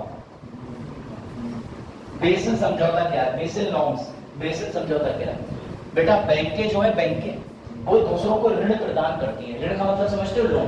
अब बैंकें जब लोन प्रदान करती हैं तो कई बार बैंकों की रिकवरी नहीं हो पाती। बैंकें परेशान होती है कि हमने लोन ले लिया 1 करोड़, रिकवरी मारा 25 लाख।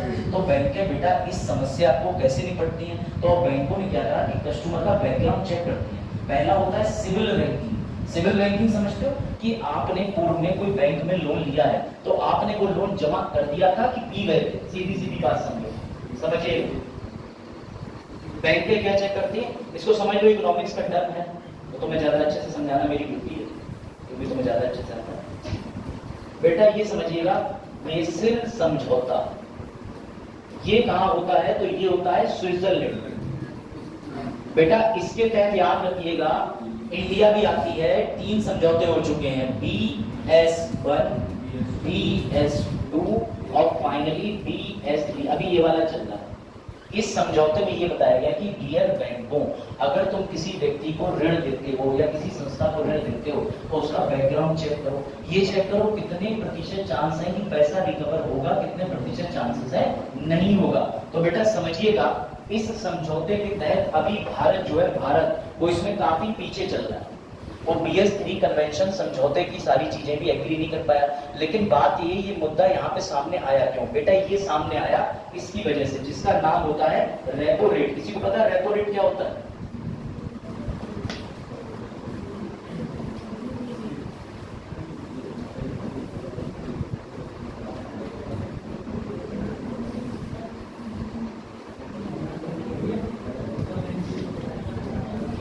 ठीक है, अक्सर कई बार फैजान को कोटा में लोगों के ट्रांजेक्शन करने के समय पर पैसे की ज्यादा आवश्यकता पड़ती है। तो फैजान ने कहा कि मैं यार बैंक हूँ, बैंक लोगों को कर्जा देती है, तो बैंक किससे कर्जा मांगेगी? तो समझिएगा बेटा, जब ये जो बैंक है फैजान बैंक, अगर ये RBI से कर्जा मांगेगी, कर्जा डिमांड करेगी, तो बेटा RBI कहेगा कि हम तुमको पैसा दे देंगे, लेकिन बेटा पैसे के बदले हम तुमसे लेंगे सूद, और उस सूद का मतलब होता है ब्याज। उसी ब्याज को तय करा गया है 6.5%। अब इसी चीजों पे बात होती है बेटा, रेपो रेट उस रेपो रेट को कहते हैं जो RBI छोटी बैंकों को पैसा देते समय उनसे ब्याज के रूप में, हाँ कोई निश्चित मानक नहीं, अलग अलग समय पर तय करा जाता है। इसके बदलने से ऊपर नीचे होने से देश में महंगाई आ जाती है, अर्थव्यवस्था गड़बड़ा जाती है, तरलता गड़बड़ा जाती है। अब सुनिए कमाल की बात, ठीक है, अगर RBI से बैंक बेटा ये लोन ले रही है इससे, लेकिन अगर ये इससे लोन ले तब एग्जैक्टली तब हो जाता है विपरीत रेपो रेट। याद रखिएगा, जब RBI बैंकों को पैसा देगी तो 2 अक्षर बनेंगे, रेपो रेट। लेकिन जब ये पूरी ट्रांजैक्शन पलट जाएगी, यानी बैंक RBI से पैसा मांगे, तो बनेगी रिवर्स रेपो रेट। भूलोगे तो नहीं बेटा, ये दोनों दरें अलग अलग होती हैं। इसी दर की बात हुई है और इसी दर को लेके निकल के आया है बेटा हमारा BS। ये जो बैंक है, बैंक इनसे RBI ने कहा है इससे कि तुम BS3 का पालन क्यों नहीं कर रहे? तुम बेसल कन्वेंशन का पालन करो। तुम ये अंधाधुंध लोन बांट रहे हो, इससे तुम्हारी बैंक प्रणाली जो वो तो गड्ढे में चली जाएगी, गर्त में चली जाएगी। अगर तुम्हें अपनी बैंक को बचा के चलना है तो तुम्हें बेसल समझौते का पालन करना पड़ेगा। इतनी सी बात है, ठीक है, ये ध्यान रखना। ये रहा कितने बेटा बेसिल पे समझौते, 1 2 3। अब क्या समझौते हैं वो आसान है, देख लो तुम भी एक बार। ये लो एक बार देखिए, वित्तीय उतार चढ़ाव को मैनेज रखना, पारदर्शिता बनाए रखना। पारदर्शिता, बैंक ऐसे लोगों को लोन ना दे दे, चोरी फ्रॉड ना हो जाए। पारदर्शिता बनाए रखना, बैंकिंग क्षेत्र में जोखिम का प्रबंधन करना, यही सब है। चलो अब आते हैं तुम्हारे फेवरेट टॉपिक पे, जिसके लिए तुम अटके हुए हो, इतनी देर से बैठे हुए हो। ठीक है, चलो ये भी बता दे तुम्हें। म्यांमार पता है? म्यांमार, अरे वही भैया जिसको पहले हम वर्मा बोलते थे। वर्मा जी नहीं, BURMA। तुम्हारे साथ वाला आलोक वर्मा नहीं बेटा, इनका कोई ताल्लुकात नहीं। पहले वर्मा भारत का अभिन्न अंग था, लेकिन गवर्नमेंट ऑफ इंडिया यानी जो देश में अग्रिम संविधान बनाया गया था 1935 में, उसके अनुसार 1937 में हमने वर्मा को काट दिया और वर्मा काट के म्यांमार। बेटा ये वही वर्मा है जिसपे एक फेवरेट गाना है, पिया गए रंगून, वहां से किया है टेबल। तो बेटा जो पिया थे उसकी कहानी सुनो। बोलते बहादुर शाह जफर, बहादुर शाह जफर जिसको 1857 का सबसे उम्र दराज स्वतंत्रता सेनानी का दर्जा प्राप्त है बेटा, उन्हें अंग्रेजों ने पकड़ लिया। क्योंकि जब सब चचा के पास गए तो चचा के हाथ में तलवार दे दी और बोले कि हमारे एक नेतृत्व के लिए व्यक्ति चाहिए। तो 1857 में जो व्यक्ति तलवार उठा के युद्ध नहीं कर सकता था उसको लीडर बना दिया, क्योंकि बाहर मुगलों के पास जा जाके कह दिया कि देखिए 1857 में कोई नेतृत्व नहीं करने वाला मिल रहा है तो मिल जाओ। उन्होंने भी वही ऐलाने जंग कर दिया, बोले अरे वाह मेरी भी मुगलें वापस आ जाएगी। लाल किला उस समय उनके अधीन था, लेकिन वो उल्टा गया। जिस दिन जैसे उनके पास में ये पहुंचे सब कर्जन नहीं और सब कैंपबेल वगैरह ये सब पहुंचे, गवर्नर जनरल वगैरह, तो गवर्नर जनरल के सामने सरेंडर कर दिए। और सरेंडर करने के बाद में उनसे कहा बेटा पहले तुम लाल किला लिखवाओ हमारा। और वर्तमान में भी भारत ने लाल किला के पुनर्निर्माण का काम अडानी ग्रुप को दे रखा है। आपको पता होना चाहिए कि वो अडानी ग्रुप है जो उसकी देखरेख करता है। तो समझिएगा जो लाल किला था वो तो उन्होंने लिखवा दिया। उसके बाद उनके दोनों बच्चों को और उन्हें तो भिजवा दिया रंगून में, बोले जाओ बेटा तुम रंगून में जाके छुट्टियां मनाओ, वहां कैद करा। और उनकी बेगम से कह दिया, बेगम साहिबा नौकरों की जिंदगी थी, 2 बच्चे थे, उन्हें कैद खाने में डाल दिया। फिर 1862 में रंगून में ही उनकी मृत्यु हो जाती और वहीं पर उनकी कब्र बनी हुई है। ऐसा एक और शासक बताओ बोलिया जिसकी कब्र भारत में नहीं बनी, बताओ। सवाल ये हाँ कौन है? लाहौर में कब्र का नाम नहीं, राज्य का नाम नहीं बताना, शासक। अच्छा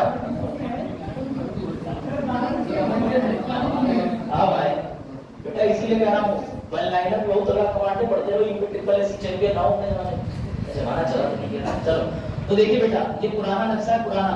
इसमें देखो नाम क्या रखा है, बर्मा। अब देखो जरा ध्यान देना, इस समय म्यांमार के अंदर चल रहा विवाद। अब इसके लिए जरा तुम समझ लो बेटा बड़ा अच्छे से, एक चीज समझ लीजिएगा सभी लोग। अब तो पावर ऑफ स्मार्ट बोर्ड है ना, ये जो बर्मा है समझो वर्ल्ड वॉर सेकेंड बेटा, द्वितीय विश्व युद्ध के आसपास में ये जो ऐतिहासिक जो मैं तुम्हें दृष्टिकोण बता रहा हूँ ये जरूर समझ लेना, इससे तुम्हारा 1.5 घंटे का लेक्चर क्लियर हो जाएगा, आसान भाषा। द्वितीय विश्व युद्ध के समय पर ये जो बर्मा का इलाका था कहा जाता था, इस पर द्वितीय विश्व युद्ध के समय पर सेना ने आके कब्जा कर लिया। बेटा इस जब सेना ने कब्जा करा तो सुनिएगा, इस सेना को किसने भगाया? जापान ने। अब जापान की जो सेना थी उसने इस हिस्से पे कब्जा कर लिया। इस हिस्से पे कब्जा करने के बाद जापान के लोग खुद वहां नहीं रहते थे, लेकिन उन्होंने छोटे मोटे सैनिक छोड़ दिए थे और कठपुतली बना करके यहाँ शासन करते थे। अब हुआ क्या कि जो बर्मा के लोग थे उन्हें इनका जो शासन है वो बिल्कुल अच्छा नहीं लगा, उन्होंने विद्रोह कर दिया। किसने विद्रोह कर दिया बेटा? रिटेलिएशन कर दिया बर्मा के लोगों ने। अब बर्मा के लोगों ने इन्हें भगाया, लेकिन बेटा बर्मा के किन लोगों ने भगाया? तो भगाया बर्मा मिलिट्री।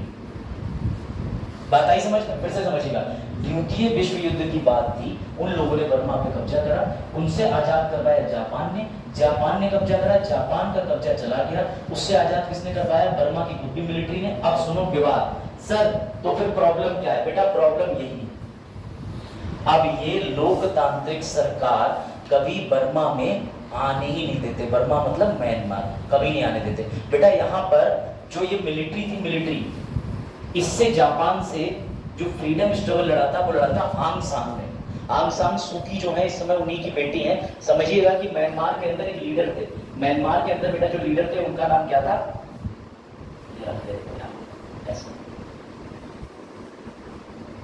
ये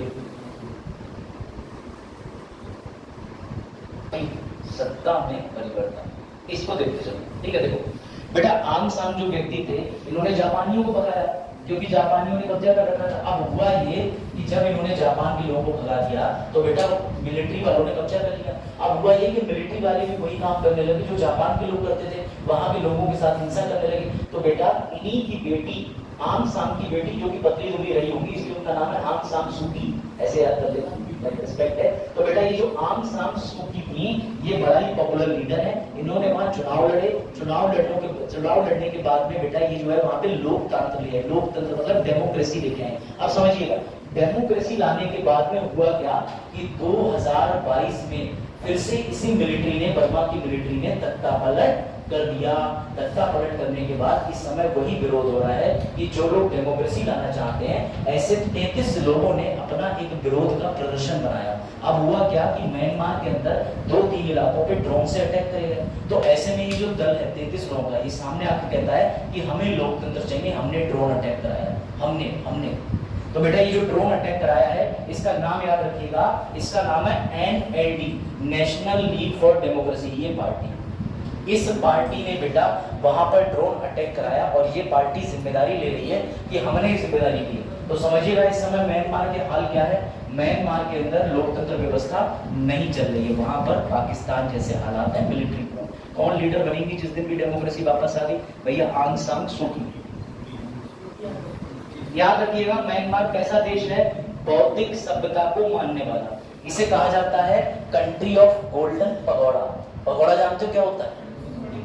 अरे भैया स्तूपा। गोल्डन पगोड़ा मतलब बड़ा सा स्तूपा के आकार का बना होता है, उसे गोल्डन पगोड़ा कहते हैं, ध्यान रखिएगा, ठीक है। म्यांमार याद रहेगा बेटा। भारत के कितनी सीमाएं? म्यांमार से लगने वाले राज्य के नाम बताओ।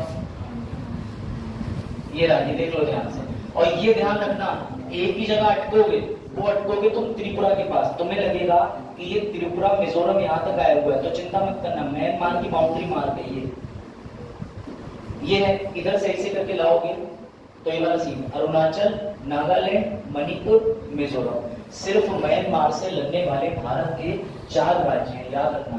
सबसे नीचे त्रिपुरा को लेके कंफ्यूज मत होना, त्रिपुरा नहीं लगता। कौन सी सीमाएं भारत की जो है, तो बेटा अगर तुम्हें नक्शा याद है तो कभी नहीं बोलोगे, जैसे तुम्हारा कान होता है, कान बगल में निशान बना ब्लैक वाला, ये कान की शेप को याद रखो, तो बिल्कुल भारत के कान की ऊपरी सतह याद रखो बेटा, ये याद रहेगा, अरुणाचल, नाग, मणि, मिजोरम, अरुणाचल, नाग, मणि, मिजोरम। अरुणाचल ने नाग को मणि और रम मिलाया, अरुणाचल ने नाग मणि पाने के लिए रम पीवा, क्या आया हम, तो याद रहेगा। तो ये चाहिए, ये ऐसे करके, ठीक है, ये बनाया नक्शा। चलो भाई, अब शायद लास्ट ही आर्टिकल बचा है, तो रेपोरेट पे बात होगी, अब इस पे आ जाओ, ये भी छोड़ो। मुख्य विवादित तो आ जाए, हाँ एनसीईआरटी पे विवाद सुनोगे, एनसीईआरटी वाला सुनो बेटा। एनसीईआरटी पर इतना परिवर्तन करने के बाद भी सरकारों को चैन नहीं।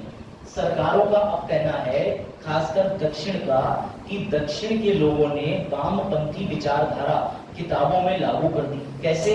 तो उन्होंने ये बताया कि एनसीईआरटी में जब जब सरकार आती है तो एनसीईआरटी में अपनी मर्जी के चैप्टर डालती है। जैसे अभी तक नर्मदा बचाओ आंदोलन था, तो उसमें बताया गया कि नर्मदा नदी को क्यों बचाना चाहिए, नर्मदा पे बांध बनने से नुकसान क्या होते हैं, ये चैप्टर ठीक था।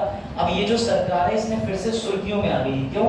एक तो ये चैप्टर हटा रही है कि नर्मदा का, उल्टा ये चैप्टर डाल रही है कि नर्मदा पे बांध बनाने के फायदे क्या कहते हैं, तो तुम क्यों हटा रहे हो भैया। और दूसरा सुनिए, दूसरा ये चीज हटा रही है, जैसे बाबरी मस्जिद का कांड था, ठीक है, आपको बताया कि प्रभु श्री राम मंदिर बन गया, तो तुम प्रभु श्री राम का चैप्टर ऐड करो, लेकिन ये बाबरी मस्जिद का जो उसमें चैप्टर दिया है कि कैसे करके उसका जो ध्वंस करा गया, वो पूरी घटनाक्रम का चैप्टर हटा रहे हैं। तो विवाद ये आ रहा है कि तुम ऐतिहासिक चीजों को डाल रहे हो, डालो, लेकिन तुम उसके पीछे का पूरा दृष्टिकोण भी तो डालो। तो ये सरकार के ऊपर आरोप लग रहे हैं। दूसरी मजे की बात समझिएगा, ये कोई नहीं अभी तक बता पाया कि भैया जो मानव है, मानव इंडिया के अंदर वो कहां से आया। कोई कहता है कि हम लोग रशिया से आए, कोई कहता है हम केंद्रीय एशिया यानी सेंट्रल एशिया से आए, कोई कहता है कि हम ईरान की सभ्यता से आए। तो बेटा इस पे भी विवाद उठ गया है। अब इस पे विवाद ये उठ गया है कि एनसीईआरटी में चैप्टर डाला जाएगा, इस पे क्लैरिफिकेशन किया जाएगा। क्यों? क्योंकि अब तक हड़प्पा सिंधु घाटी सभ्यता की सबसे बड़ी साइट है राखीगढ़ी हरियाणा में। बेटा वहां पे ये जो चचा देख रहे हो, लेटे हुए अवशेष देख रहे हो, बताया जा रहा है कि जब ये बात करी जाती है कि भारत के अंदर आर्यन लोग आए थे, तो ये बातें गलत हैं। आर्यन पहले ही भारत के अंदर रहते थे, क्योंकि जो चचा की मृत शैया मिली है ये खुद 10,000 वर्ष पुरानी है, जब सभ्यता सबसे पहले शुरू हुई थी। तो हम ये नहीं कह सकते कि हम लोग रसिया के हैं, सेंट्रल एशिया के हैं या ईरान के। तो ये भी एनसीईआरटी में इंक्लूड होगा, यही विवाद। ठीक है, ये सभ्यता वाला चार्ट है, इसको देख लेना। बाकी ईरान, ये रहा, कहा जाता है ईरान से आए थे। किस महाद्वीप को मानव सभ्यता का पालना कहा जाता है? सब पढ़ रहे हो खान सर, तुम लोग पढ़ लो। चलो बेटा ये अब देखिए, एक बड़ा अच्छा लास्ट न्यूज है, सेकंड लास्ट है, इसके बाद मदरसा बोर्ड पे बात करेंगे और फिर खत्म, फिर आगे बढ़ते हैं। ध्यान दीजिएगा, अभी एक बड़ा अच्छी दुखद घटना देखने को मिली। सर अच्छी और दुखद क्यों? दुखद इजराइल के लिए हो सकती है क्योंकि ईरान कह रहा है बदला लेंगे, समझ रहे हो क्यों? बेटा ईरान ने, ध्यान दीजिएगा बड़े अच्छे से, ईरान बेटा इस ईरान ने अपना जो दूतावास केंद्र है, इस ईरान ने अपना दूतावास केंद्र, जिसे कॉन्सुलेट कहते हैं, अगर तुम आईएएस की परीक्षा निकाल के आईएफएस बन जाओगे, मान के चलो गौरी आईएफएस ऑफिसर बन गई, उसके बाद मैं नहीं बनूंगी डीएम, आए दिन तो मुझे चुनाव की रैलियों के लिए जो नौकरी लगा देते, मैं आईएफएस बनूंगी। तो गौरी अगर इंडियन फॉरेन सर्विसेज में चली गई तो गौरी की पोस्टिंग हो जाती है चीन के अंदर। अब चीन के अंदर एक एम्बेसी होती है, एम्बेसी समझती हो?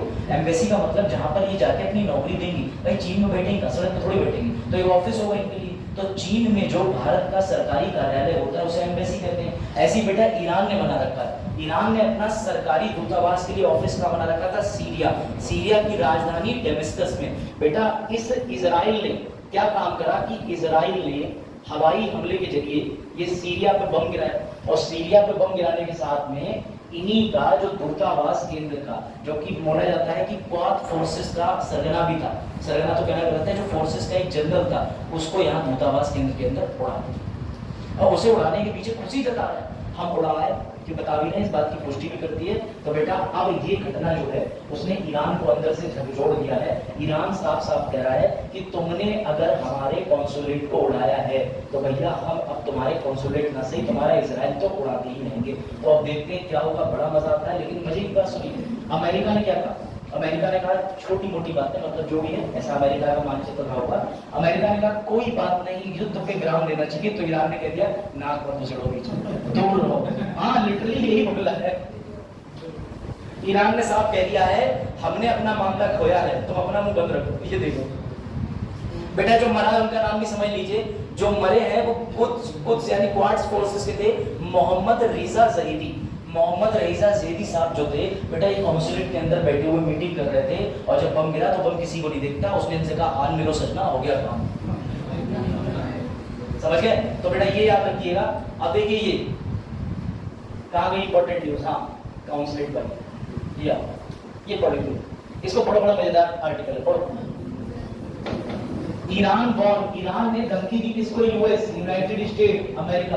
बेटा उसने साफ साफ बोला है कि नारे बोलो, हम जान रहे हैं सीरिया अटैक का दुख क्या है, हमें जो करना है वो करेंगे, यूएस को अपने नाम बीच में मत लगाओ। तो बेटा याद रखिएगा कि अब ईरान क्या करे क्या ना करे, क्योंकि अब उनके एक तो चला ही गया और भी 12-13 सिविलियन मर गए।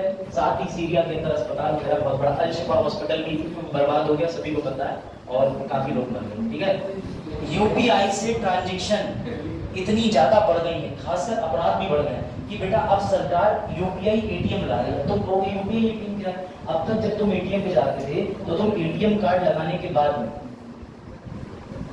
अच्छा ये कुछ अलग ही रहा, अरे तो मुझे भी तो बता सकते हो, तुम लोग आपस में बता रहे हो आलू पिटांगे जैसे। अब सही है, समझिए बेटा यूपीआई से लेन देन इतना ज्यादा बढ़ गया कि अब सरकार लेके आई है यूपीआई एटीएम। आप कहोगे क्या सरकार क्या कर रही है? तो भैया आप एटीएम में जाएं, अपना मोबाइल लेके और बारकोड स्कैन करें और पिन डालें, और जिससे आराम से पैसा निकालें, पैसा जमा भी कर सकते हैं। तो अब याद रखना तुम्हारा मोबाइल बहुत निजी संपत्ति है, अगर तुमने यूपीआई पिन बता के दे दिया तो वो स्कैन करके अच्छे से पैसा निकाल सकता है। इसलिए 20 सतर्क। अब तक जितने अपराध हो रहे थे, हाँ तो क्यूआर पेमेंट तो है, लेकिन अब एटीएम से जाके लेन देन भी कर सकते हो। और कुछ एटीएम पे भी क्यूआर का सिस्टम काफी पहले से चल रहा है, पढ़े लिखे लोग। चलिए बच्चों वापस आ जाइए। हाँ चलो, इस न्यूज को बता ही दे रहा हूँ, इसमें नहीं लेकिन मैं बता रहा हूँ।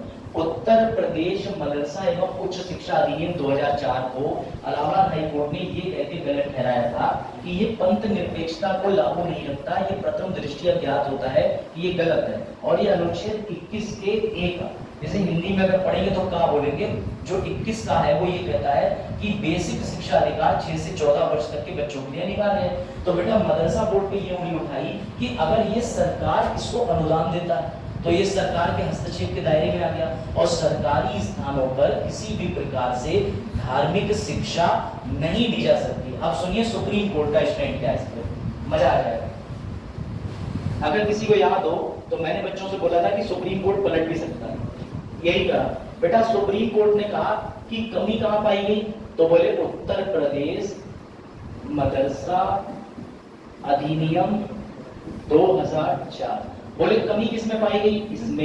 इसमें। तो बोले ये जो मदरसा है इसे कहे हटा रहे हो। बोले अगर विधि में कमी है तो विधि का मतलब समझो बिल्डिंग में थोड़ी कमी कर दोगे। मेरी बात समझिएगा, सुप्रीम कोर्ट ने कहा भैया पहली बात तो हमें प्रथम दृष्टिकोण से ये दिख नहीं रहा कि ये पंथ निरपेक्षता की बात नहीं करते या उल्लंघन कर रहे हैं, पहली बात। दूसरी बात ये है कि तुम सरकार हो, अपनी ड्यूटी पहचानो। अगर तुम्हें लग रहा है कि मदरसे गलत हैं तो मदरसा के कानून में संशोधन कर दो। और फिर तुम ये तो भूल ही जा रहे हो कि तुम मदरसा हटा रहे हो। बेटा मदरसा के अंदर 25 लाख बच्चे एनरोल्ड हैं, इनका क्या हो? इलाहाबाद हाई कोर्ट ने तो कह दिया था कि इनको उठा के अलग स्कूलों में दाखिला दे दो। क्या इतना आसान है? 25 लाख का मतलब समझ रहे हो? 25 लाख का मतलब उत्तर प्रदेश की आबादी का 10वां भाग, 10वां भी नहीं 1%। तो बेटा ये समझिए कि 25 लाख छात्रों को एक दिन में पुनर्स्थापित करना आसान है? नहीं, ये पूरे साल में नहीं कर पाए। और जिस हिसाब से गवर्नमेंट चलती है, टाइम टेबल समझ से नहीं आ पाते, पुनर्स्थापना तो बात की बात है, मैंने यहाँ का नहीं बोला, मैंने यहाँ का नहीं बोला। हाँ तो बेटा सुनिए मेरी बात को, तो उत्तर प्रदेश के मदरसा बोर्ड पे सुप्रीम कोर्ट ने चुटकी लेते हुए कहा कि ना, हम इसे जुलाई तक स्टे लगा के आपको तारीख दे रहे हैं, आप कानून में संशोधन करो। बेटा supreme court is quite clear, supreme court की चालाकी समझे, अगर हमने विरोध में दे दिया तो भी सरकार को फायदा, अगर पक्ष में दे दिया तो फिर दूसरी सरकारों को फायदा कि हम देखो आवाज उठा रहे हैं, सही कर रहे हैं, सही कर रहे हैं, सुप्रीम कोर्ट ने मदरसे का फैसला पलट दिया, हमारी सरकार सही विपक्ष में है, सही घेर रही है। और अगर फेवर में दे दिया तो फेवर में दे दिया तब भी डायरेक्टली चुनाव नतीजों पे प्रभाव पड़ सकता था।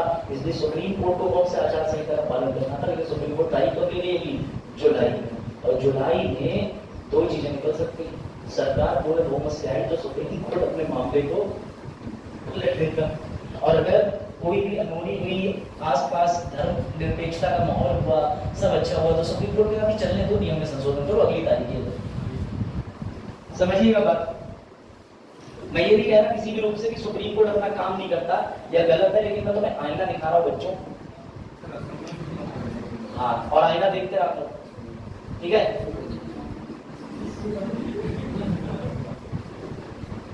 हाँ क्या बंद कर दिया, फाइल मैनेजर किसने, तो आगे ज्यादा चीजें पता ही चल पाती है, हटा।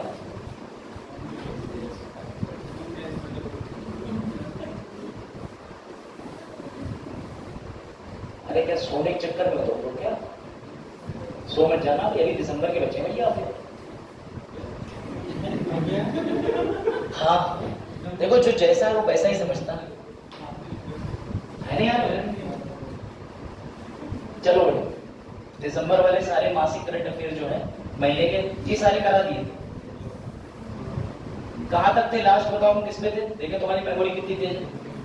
हाँ भाई लास्ट टाइम हमने दिसंबर माह का कौन सा अफेयर डिस्कस करा था, हाँ भाई बताओ बताओ। सर भूल गए, ना घास नहीं खाई थी परसों, हाँ तुम्हें याद है कि नहीं।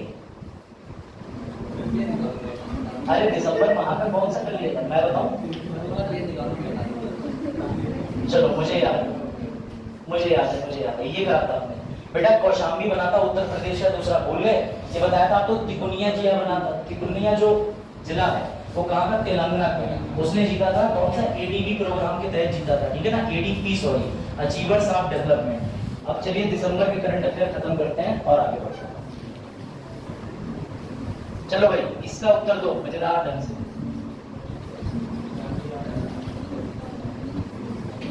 हाँ भाई इसका उत्तर दें, इसका उत्तर देने का कष्ट करें। चलिए भाई दीजिए इसका उत्तर। ये दिसंबर माह के करंट अफेयर है, ये सारे पूरे करने के बाद में तो मैं ये मैगजीन दे देंगे। हाँ भाई बच्चों लगा के बेटा, संसद पर हमला किस डेट में हुआ पहले तो ये बता दो। हाँ कब हुआ संसद पर हमला,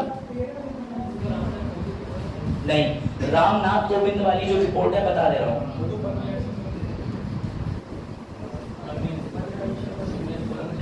ठीक है बेटा वापस आ जाइए, ये है उत्तर, ये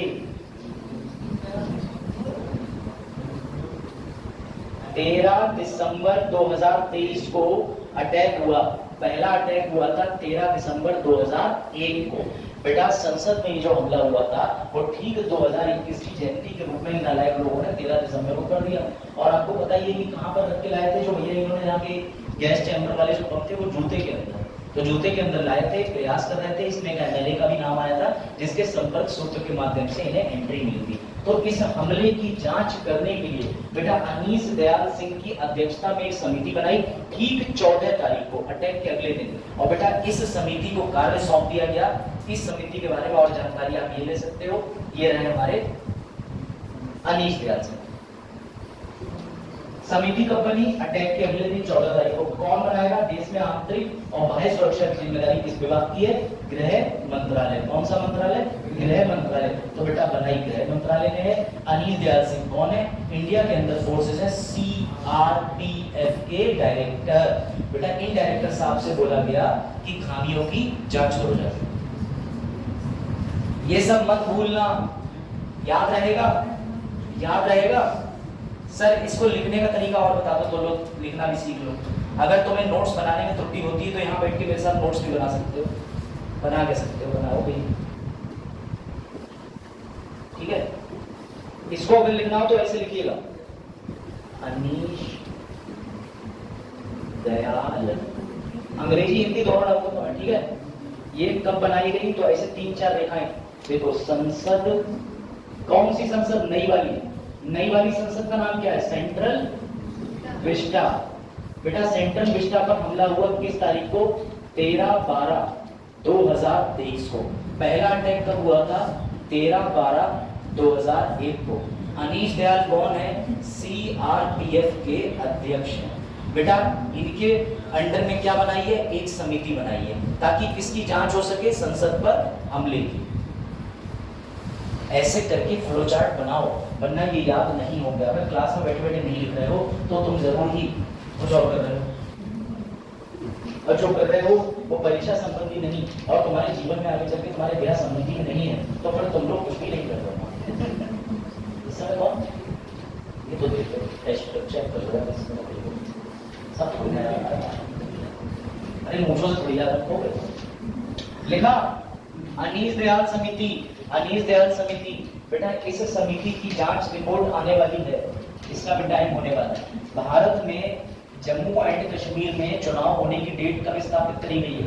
राष्ट्रपति रामनाथ कोविंद ने जो रिपोर्ट बना के सौंपी थी, इस रिपोर्ट में भी जिक्र है सुप्रीम कोर्ट के आदेश का 30 सितंबर 2024 तक जम्मू कश्मीर में चुनाव कराना अनिवार्य है। लिखा? लिखते चलो, लिखते चलो। समझ आ रहा कुछ? नहीं हाँ भाई, प्रेसिडेंट साहब ठीक है।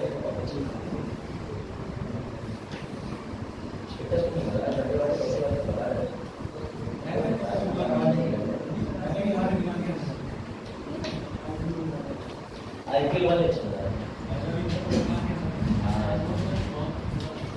बड़ा तो कर रहा है।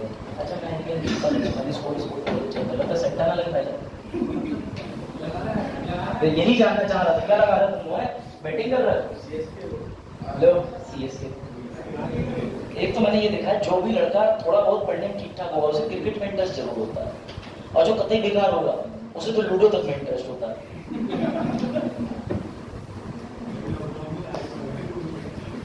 हाँ भैया हाँ, चिड़िया उड़ जाती है ना, देखो।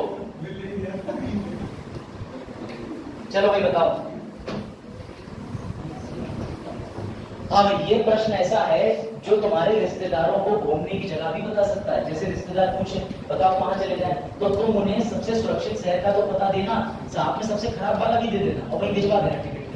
चलिए बताइए इसका। अच्छा कौन कह रहा? सूरत। ले आपको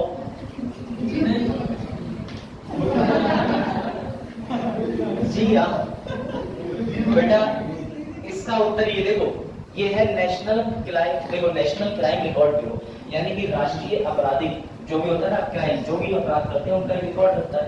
इसकी रिकॉर्ड लिस्ट बनती है जिसमें पता चलता है कि किस राज्य के अंदर कितने आपराधिक मामले दर्ज हुए। तो याद रखिएगा कलकत्ता सबसे, कोलकाता ये। तो बेटा तुम खुद देख लो, ये लो, ये है कोलकाता। पश्चिम बंगाल की कैपिटल क्या है? वेस्ट बंगाल की कैपिटल यही है भैया, कोलकाता ही है। अभी हाल ही में आपको मैंने बताया था कि कोलकाता बंदरगाह ने इस बार सबसे ज्यादा कमाई भी करी है। लेकिन मैंने बताया था कौन सा? पारादीप वाला। हाँ पारादीप ओडिशा का था जी, वही बता रहा हूँ। सबसे ज्यादा कमाई कोलकाता वाले ने करी, पारादीप अलग है, समझिएगा बात। अरे वापस आ जाओ इधर बेटा। ये रहे देशों की सूची। सूरत है पर कौन से नंबर पे? चौथे। कोलकाता, चेन्नई, कोयम्बटूर, पुणे। बेटा ये डेटा किसने जारी करा है? 4 दिसंबर को जारी है। ये डेट याद रखने नहीं कोई जरूरत नहीं, आपको 4 दिसंबर की डेट याद रखने की कोई आवश्यकता नहीं। हर दिन या हर साल इसी डेट पर अगर आ रही होती रिपोर्ट तो आप याद रखते। कहाँ याद रखते? तो बेटा याद रखना NCRB का डेटा आया है। अब हम घूमने करने जाएंगे तो कलकत्ता जाएंगे, उसके बाद बगल से चेन्नई, कोयम्बटूर, सूरत और पुणे निकलेंगे। पुणे देखकर तो मुझे भी याद जाएगा। अब मेरा सवाल तो नन्हे मुन्नों से ये है, तो फिर सबसे असुरक्षित शहर कौन सा है बताओ? यूपी की इज्जत बढ़ गई, यूपी नहीं, गाजियाबाद। यूपी के अंदर ही गाजियाबाद आता है। एक समय में क्राइम कैपिटल गाजियाबाद था, और किडनैपिंग कैपिटल नोएडा था। मुंबई की अंधेरी, उसमें आप कुछ गलत तरीके के अपराधों की ओर इशारा कर रहे हैं। चलिए बेटा बताइए, इसमें याद रखिएगा दिल्ली दिल्ली दिल्ली, और इतना ही नहीं, अपना दिल्ली जो है गाना तो सुना ही हुआ, दिल्ली से है, चलो मतलब हाँ समझ गए आप, नाम को समझे, ठीक है। तो उधर देखो उधर, तो बेटा एनसीआरबी के अगर डेटा की बात करें, 4.45 लाख अपराध जो है दिल्ली राजधानी में महिलाओं के विरुद्ध दर्ज किए जाते हैं सालाना। 2022 की रिपोर्ट ली थी।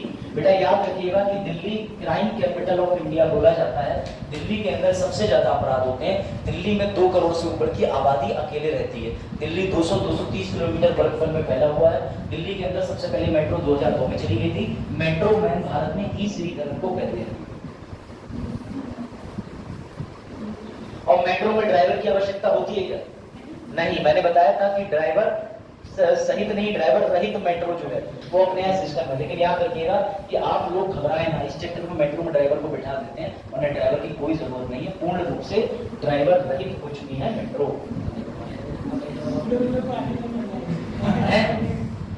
चलो ये बड़ा अच्छा प्रश्न, सम्मान की बात है।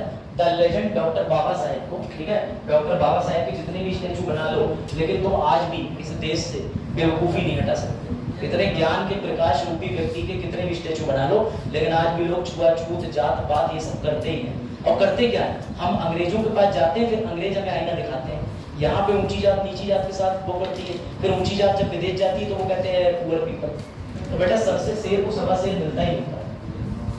इसलिए किसी को भी छोटा या किसी भी तरीके से उसे दबाव नहीं रखना चाहिए। सबसे तो भी करना है, बताओ श्रृंखला, ये श्रृंखला बनाई किसने? मानव। इसका उत्तर दीजिए बेटा। डॉक्टर भीमराव अम्बेडकर जी का बना है जयपुर में। ये जो बेटा स्टैचू बना है, इसके साथ समझिएगा जयपुर के मोम संग्रहालय के अंदर टोटल जो संख्या हो गई है वो 43 हो गई है। सबसे फेमस अगर मोम म्यूजियम की बात करें तो वो है मैडम तुषाद म्यूजियम। मैडम तुषाद म्यूजियम की कॉपी का म्यूजियम इंडिया में भी नोएडा में उपस्थित है। लेकिन ये जो जयपुर के अंदर है, इनकी 5 फीट 11 इंच की एक मूर्ति बनाई गई, ये ध्यान रखिएगा, ठीक है। हाँ, वहाँ पे काफी सारी है, सचिन की मूर्ति है और भी क्रिकेटर्स की मूर्ति है बेटा, उनकी बनी हुई है। जरा ये देखिएगा, अच्छे से देख लीजिए बेटा। ये राजस्थान गवर्नमेंट के अधीन में संग्रहालय आता है। टोटल मूर्तियां, मोम की मूर्तियां, बेटा मोम की मूर्ति बनाने का खर्च अगर बात करें तो कम से कम आ जाता है अच्छा खासा, लमसम 35-36 लाख रुपए आ जाता है। 1-1 करोड़ तक भी चला जाता है, ये डिपेंड करता है। याद रखिएगा इनके अपने वास्तुकार जो वहां पर है, इसका नाम आगे मिलेगा आपको। 43 हो चुकी है मोम की मूर्तियां, 5 फीट 11 इंच लंबी, जयपुर वैक्स संग्रहालय में बनाई गई है, 38 किलोग्राम की है। और इसका निर्माण करता कौन है? तो पुरातात्विक विभाग, लेकिन राज्य वाला राजस्थान का, ठीक है। केंद्र का पुरातात्विक विभाग नहीं, पुरातात्विक एवं संग्रहालय विभाग राजस्थान सरकार। और राजस्थान में किसकी सरकार है?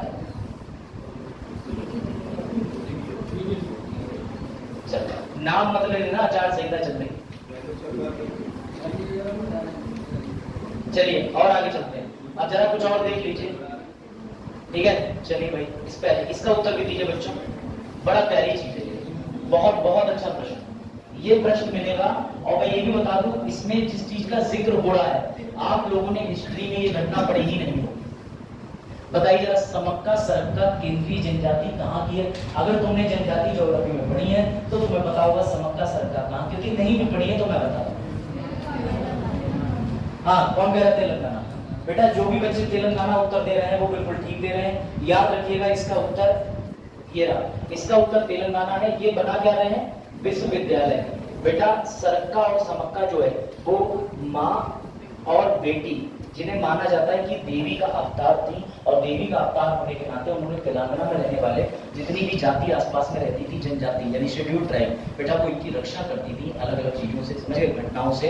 तो ये उन दोनों माँ बेटी को, जो माँ का स्वरूप थी, देवी का स्वरूप थी, उनके लिए सम्मान में बोला जाता है, उन्हीं के नाम है। बेटा इसी पर विश्वविद्यालय बनाया जा रहा है, जिसमें BA 4 साल का है, जिसके एडमिशन अभी चालू है। सर आपको इतना कैसे पता? लो देखो कहाँ गया, दूसरी वाली स्लाइड में रहेगा। चलो फिलहाल इस विश्वविद्यालय के बारे में मैंने डाला है। यहाँ पर याद रखिएगा समक्का सरक्का फेस्टिवल भी मनाया जाता है। जरा ये देख लो, एक बार पढ़ लो इसको, पढ़िए पढ़िए पढ़िए फटाफट पढ़िए। जनजाति याद रखेंगे, पीसीएस वाले, वनडे एग्जाम वाले भी पूरे तथ्य याद रखेंगे, यूपीएससी वाले। समक्का और सरलम्मा के नाम पर रखा गया, जिन्हें तेलंगाना के आदिवासी समुदाय की रक्षा के लिए भेजी गई आदि पराशक्ति की अभिव्यक्ति माना जाता है। ठीक है, तब तक कोई भी छूटे। चलो भाई अगले प्रश्न का उत्तर।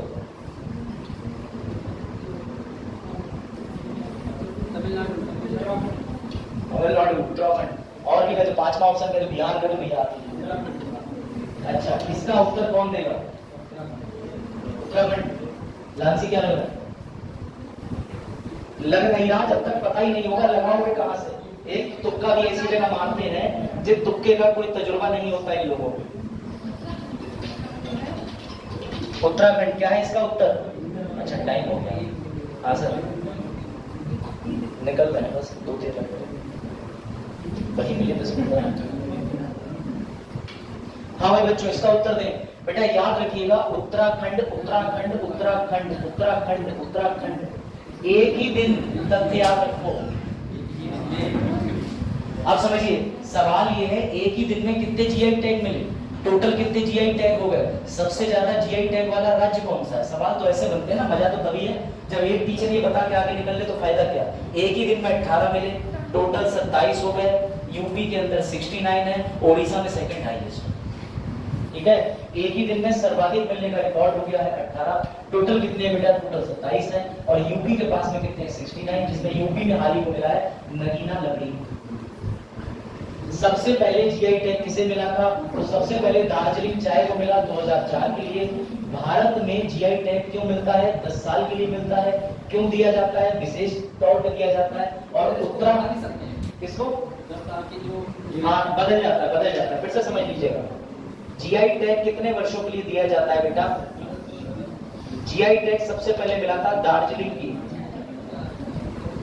चाय 2004।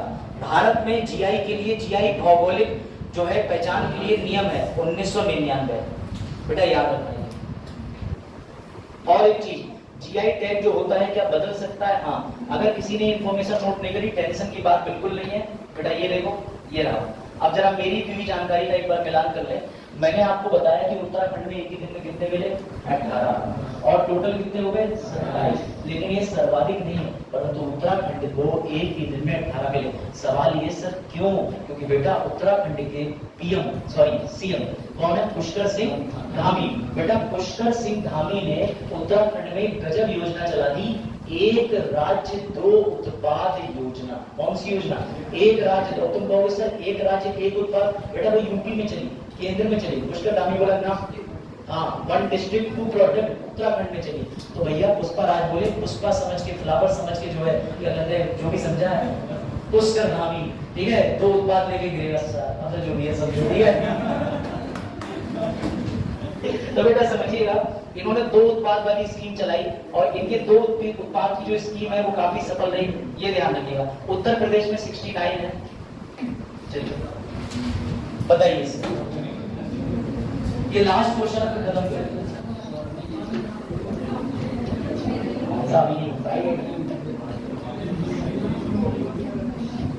हाँ चलो, अच्छा चलो, तो मैं मेरा थोड़ा सा वो ज्ञान दिखाता हूँ, संस्कृत का ज्ञान दिखाता हूँ। ठीक है, स्व माने क्या होता है? स्वयं। ठीक है, और प्लस वेद माने होता है ज्ञान। तो स्वयं का ज्ञान करने के लिए इसका विमोचन करा नरेंद्र मोदी जी ने बनारस के अंदर। बेटा इस मंदिर की खासियत है, इसमें एक साथ 20,000 लोग बैठ सकते हैं। यहाँ पर किसी देवी देवता की पूजा नहीं होगी। बनारस के अंदर ये जो स्थल बनाया है, ये स्थल बनाने का कारण सिर्फ और सिर्फ इतना सा है कि लोग बैठ के मेडिटेशन करें। 20,000 लोगों के एक बार में बैठने की जो है यहाँ पर उपस्थिति दर्ज करी जाएगी। याद रखिएगा, इसको किस संस्था ने बनाया है, कोई ये बता सकता है? बेटा भारत में ऐसी कोई संस्था का नाम बताओ, भारत की ऐसी कोई संस्था का नाम बताओ जो यूएन के इस संस्था से प्रमाणित हो। संयुक्त राष्ट्र से जो संस्था प्रमाणित है ना, उसने ये स्वर्व वेद महामंदिर बनाया है। कोई बता सकता है क्या?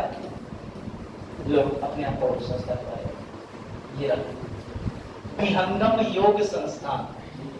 विहंगम योग संस्थान एकमात्र ऐसा संस्थान है जिसमें 24 देश जुड़े हुए हैं और ये जगह जगह देशों में जा जाके मेडिटेशन और योगा पर ज्ञान, लेक्चर और अभ्यास कराते हैं। बेटा याद रखना, ये जो मंदिर बनाया जा रहा है इसमें 20,000 लोग एक साथ बैठेंगे, ध्यान लगाने के लिए किया जा रहा है। इस मंदिर को 125 पंखुड़ियों के मॉडल पे बनाया है, कमल के फूल से। अब अगर ये प्रमोशन लग रहा हो तुम्हें तो लग सकता है, समझ गए? लेकिन 20,000 लोग एक साथ बैठने की कैपेसिटी है। इसको किसने बनाया है? तो बेटा इसके लिए 2 लोग जाने जा रहे हैं, सदगुरु आचार्य स्वतंत्र देव और प्रवर विज्ञान देव। तो बेटा विज्ञान स्वतंत्र है, गुरुओं के नाम ऐसे याद रख सकते हो, विज्ञान स्वतंत्र है। इसलिए इस मंदिर में वैज्ञानिक रूप से मेडिटेशन कराया जाएगा, ठीक है? इसमें किसी की मूर्ति नहीं होगी। बेटा 20 साल लग गए इसको बनाने में, 20 साल, 20,000 लोग, ठीक है? अच्छा, ये तो अगले प्रश्न पे आ गए क्या? चलिए आज के लिए इतना रखते हैं, कल इसी सीरीज कंटिन्यू करेंगे, ठीक है? टाइम